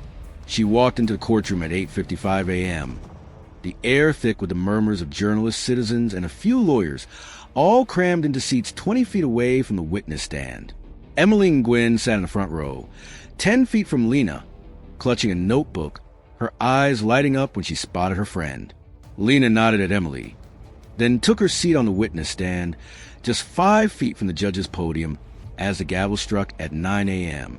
The judge, a man in his 60s with gray hair and a deep voice, declared, "The court is now in session. The case against Victor Langston for conspiracy, funding violence, and money laundering." The prosecutor, a tall, slender woman named Sarah Brooks, stepped forward, her voice clear. "Your Honor, we call our first witness, Lena Carter." Lena stood up, walked to the stand, placed her hand on the Bible, and swore to tell the truth. Sarah began, her tone sharp. "Ms. Carter, please recount the attack at Maymont Park on March 20th. Lena took a deep breath, her voice low yet resonant. "I was sitting at Maymont Park, about 50 feet from the lake, when Roy Hammer Jackson and 3 other guys approached. They targeted me because of my skin color. Hammer said I thought I was too good to be here. They demanded money in my jacket, but when I refused, they attacked. I defended myself and took down Hammer, Twitch Malone, and the other 2 guys in just 2 minutes. Hammer threatened to come back." Sarah nodded, pulling out a photo from the Maymont scene. "This is Hammer's knife, with his fingerprint on it, right?" Lena confirmed. "Yes, he used it at Maymont and then later in Carytown." Sarah continued. "You ran into Hammer again at the Rusty Anchor. What happened?" "Hammer and Langston are there," Lena said, her gaze sweeping across the room, stopping when she saw Langston being escorted in by 2 police officers, about 15 feet away from her. He was wearing a gray suit, his face expressionless, but his eyes darkened when he spotted Lena. She continued, her voice steady. "I heard Langston order Hammer to take me out. He said, 'South Side needs to be cleaned by next month.' I confronted him there. The courtroom buzzed with whispers as the judge banged the gavel, calling for silence. Sarah held up a note from Carytown. Hammer, 10 p.m., Rusty Anchor. Don't let her live. Where did you find this?" Lena replied, "Carytown, after Hammer attacked me the 2nd time. It matches what I heard at Rusty Anchor. Langston wants me dead." Langston sat at the defendant's table, 10 feet away from Lena, smirking as he whispered to his lawyer, a tall, lanky guy with slick back hair dressed in a black suit. Sarah wrapped up, "Thank you, Ms. Carter. No further questions." Lena was about to step down when the defense attorney, James Carter, not related to Lena, stood up, his voice smooth. "I have a question, Your Honor." He stepped forward, standing 5 feet away from Lena, his gaze sharp as a knife. "Ms. Carter, you were a SEAL, right? Someone trained to kill. Why should we believe you're not just making this up out of personal revenge against Mr. Langston?" The courtroom fell silent, all eyes fixed on Lena. She stood tall, her voice icy. "I am a SEAL, that's true. But I didn't kill anyone at Maymont or Rusty Anchor. I was defending myself. Hammer attacked me first, and Langston gave the order. I have proof from Hammer's testimony, document from the Hull Street warehouse, and Carl Dyson's laptop. This isn't revenge, this is the truth." James smirked. "You broke into the Hull Street warehouse illegally. Why should we believe that this evidence isn't fabricated?" Lena shot back, her voice sharp. "I took the documents to protect the people of Richmond's South Side contract. $500,000 for a Hammer, Dyson's signature. The police can confirm everything if you ask Michael Torres. James scoffed. No more questions. Lena stepped down, her heart racing but her face remained composed. She had done well, but Langston stayed calm, his gaze locked onto her like a silent threat. Hammer was called up next, standing 5 feet away, his walk heavy, hands cuffed. Lena sat down next to Emily. Her eyes never leaving Langston. The trial was heating up, and she knew this battle was far from over. The courtroom at the Eastern District Court, Virginia, was enveloped in a tense silence as Roy Hammer Jackson stepped up to the witness stand, just 5 feet away from the judge, his hands shackled and a glare of hatred sweeping across the room. Lena Carter sat next to Emmeline Gwynn. 10 feet from the stand, the midday sun streaming through the 20-foot-high windows behind them, illuminating her face with a fierce determination. The temperature in the room held steady at 68 degrees Fahrenheit thanks to the air conditioning, but the atmosphere felt thick and suffocating as Hammer faced off against prosecutor Sarah Brooks, who stood just 3 feet away, her voice sharp as a knife. "Hammer," Sarah began, "have you told the police about your role in the attacks in Maymont and Carytown? Please recount for the court how Victor Langston gave the orders." Hammer gritted his teeth, his gaze flickering over to Langston, who sat 15 feet away at the defendant's table, his expression as cold as ever. He let out a heavy breath, his voice hoarse. "Langston met me at the Rusty Anchor 3 weeks ago. He handed over $50,000 in cash through Carl Dyson and told me to clean up Maymont, which meant taking out Lena Carter and anyone who got in the way. He said if I took care of her, there'd be another $100,000 waiting for me." The courtroom buzzed with whispers as the judge banged the gavel, calling for silence. Sarah pressed on, presenting the Southside contract from the Hull Street stash. "Here's the invoice for $50,000, signed by Carl Dyson, and the $500,000 contract for relocating residents. Did you receive this money?" Hammer nodded, his voice low. "Yeah." Dyson handed over the cash at Hull Street, telling me to use it to buy guns and knives at James River. Langston wants Southside cleared out to build his commercial complex. Sarah turned to the judge. "We have an email from Langston to Dyson. Make sure Hammer finishes a job at Southside. Your Honor, this is direct evidence," she concluded, sitting down with a confident gaze. But defense attorney James Carter stood up just 5 feet away from Hammer, his voice smooth as silk. "Hammer, you're a convicted felon. Why should we believe you're not just making this up to get a lighter sentence? You could be acting on your own, with no connection to Mr. Langston." Hammer leaned in, his gaze darkening. "I'm not making this up. Langston gave me a direct order. He met me at Rusty Anchor on March 19th, told me to take out Carter, because she was in the way. Dyson handed me cash, and I got the serial number of the gun from James River, matching Langston's stash. You want to check? Go ahead." The courtroom erupted in murmurs, the judge banging the gavel harder. James smirked. No further questions. Hammer stepped down, shooting a glare at Lena as he passed, just 2 feet away.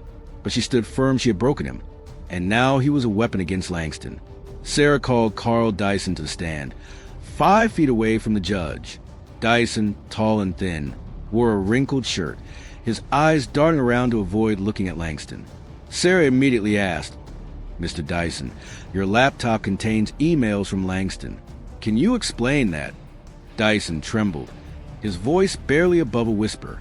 I was just following orders.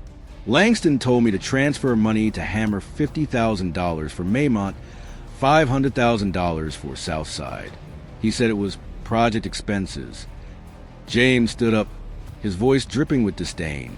"Mr. Dyson, how can you be forced to confess so we can believe these emails aren't forged?" Dyson shook his head, his voice trembling. "They're not forged. I kept them to protect myself. Langston promised to take care of me if I got caught, but he abandoned me." The courtroom fell silent. Langston gritted his teeth, his calm demeanor cracking for the first time. Sarah concluded, "Thank you, Mr. Dyson." The judge signaled for Sarah to present her conclusion. She stood up, 10 feet from the podium, her voice resonating. "Your Honor, we have testimonies from Hammer and Dyson, documents from the Hull Street warehouse, emails from Langston, all proving that Victor Langston conspired to use violence to drive the people out of Southside, Maymont, and Carytown, all to profit from their fear. He funded Hammer through Dyson, ordering the murder of Lena Carter to silence her. This isn't gossip. This is a truth. James stood up 15 feet from the podium, his voice smooth. Your Honor, Mr. Langston is a successful businessman, and these witnesses are criminals with motives to lie. There's no direct evidence from Mr. Langston, just words and documents that could easily be forged. But his tone lacked conviction, and the courtroom buzzed with doubt. The judge bangs a gavel, signaling the jury to deliberate. Lena sits still, her heart racing, her gaze locked on Langston. He looks back, his eyes burning with hatred but stripped of arrogance. After 30 minutes, the jury returns, standing 10 feet from the judge. The forewoman, a middle-aged woman, rises, her voice clear. On the charge of conspiracy to commit a crime, we find Victor Langston guilty. On the charges of funding violence and money laundering, we find him guilty. The courtroom erupted with whispers as Langston slammed his hand on the table, shouting, "You can't do anything to me." 2 police officers escorted him out, and as he passed Lena, he shot her a glare, his voice low and menacing. "This isn't over, Carter." But Lena stood tall, her gaze icy. "For you, it's over," she replied, her tone steady. The judge bangs a gavel, delivering the verdict. Victor Langston is sentenced to life in prison without parole.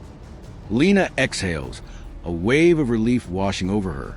Emily takes her hand, whispering, "You did it, Lena." Michael steps closer, 3 feet away, smiling. "You were the key witness that brought Langston down for good."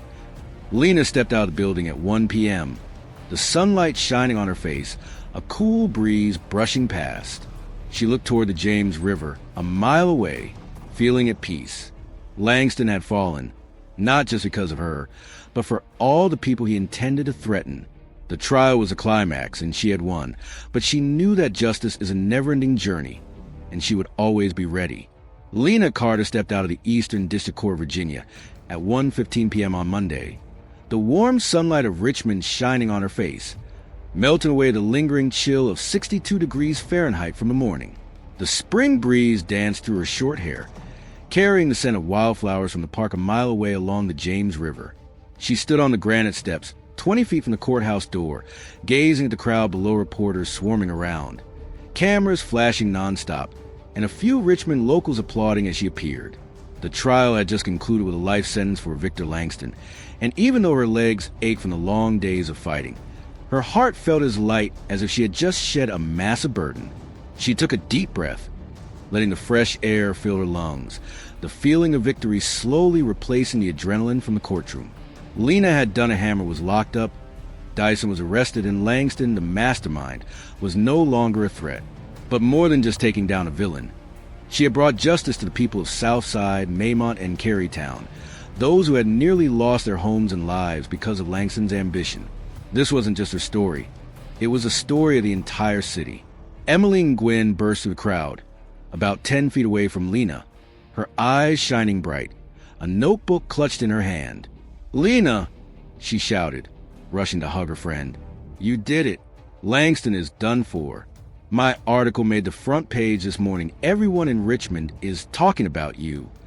Lena smiled, for the first time in days, a genuine, warm smile. "Not just me, Emily," she said, her voice steady. "You, Torres, even Hammer, we all did it." Emily laughed loudly, pulling Lena down the steps, about 5 feet off the ground, where Michael Torres was waiting, his dark blue suit wrinkled but his face beaming. "Lena," Michael called, stepping closer, now just 3 feet away from her. "You're the star today. The prosecutor said your testimony swayed the jury completely in our favor. Langston doesn't stand a chance." He reached out, shaking her hand firmly. "Thank you for not giving up."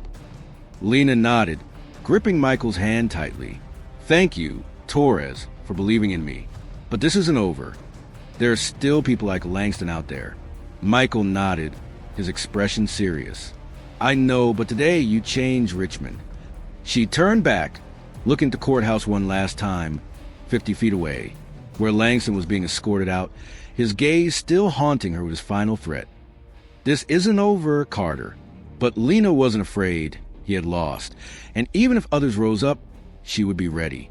She walked down the street, accompanied by Emily and Michael, 100 feet away from the crowd, toward the Jeep Wrangler parked nearby.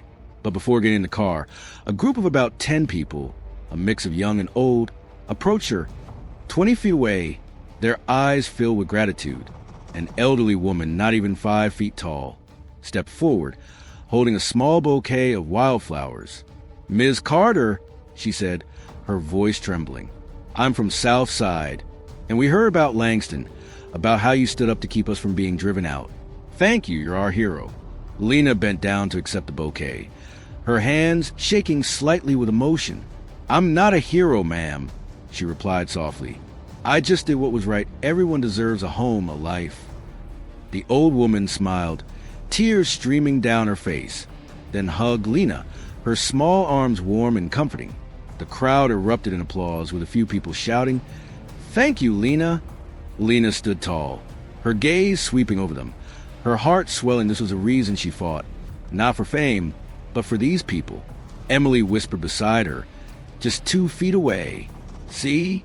You didn't just take down Langston, you gave them hope." Lena nodded, saying nothing, but for the first time in years, her heart felt warm.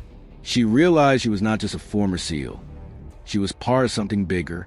She drove down West Franklin Street at 2 p.m., parked 50 feet from her home, and walked into the apartment. Sunlight streamed through the window, illuminating the dining table, where paperwork from Hull Street still lay next to the Glock. Lena sat down on the sofa, placed a wildflower bouquet on the table, and stared at it for a moment. She reflected on her journey from that day at Maymont Park, when Hammer targeted her because of her skin color, to the Rusty Anchor, Hull Street, and today's trial. Every step had been a battle, but she wasn't alone. Emily, Michael, and the people of Richmond had stood by her side all the way to the end of this road. Lena stood up, walked a window, and looked out at West Franklin Street, now bathed in sunlight, just 50 yards from the oak tree. She recalled the days spent as a SEAL, those freezing nights on the battlefield, when she fought for her teammates, for her country. Now, she was fighting for Richmond, for those who had no voice, and today's victory was proof. One person can change everything if they don't give up. She turned back, opened her laptop, and read Emily's article in the Richmond Times-Dispatch. Lena Carter, the quiet hero who took down the Langston Empire. Lena smiled. She didn't need that title, but she was proud of the message it conveyed. Justice isn't just a verdict, but hope for those who have been trampled on. Her phone buzzed with a message from Michael. "Hammer got 10 years, Dyson 15 years. Langston can't escape, you did it." Lena set her phone down and stepped out onto the small balcony, 10 feet above the ground, looking down at the streets of Richmond. She didn't know what the future would hold. There might still be people like Langston, new battles to fight, but today, she had proven that evil was not invincible. Lena took a deep breath, her eyes shining bright. She had once been a soldier, but now she was a symbol of strength and hope, and she would keep fighting, not just for herself, but for everyone who needed her. Dear friends, thank you for joining us on the Legendary Narratives channel as we follow the relentless journey of Lena Carter, from an ordinary woman in Maymont Park to the hero who took down Victor Langston, bringing justice to Richmond. The heart-pounding battles, the compelling evidence, and Lena's indomitable spirit have shown us that one person can change the world if they never give up. If you found inspiration in this story, please hit like and subscribe so you won't miss out on other inspiring journeys.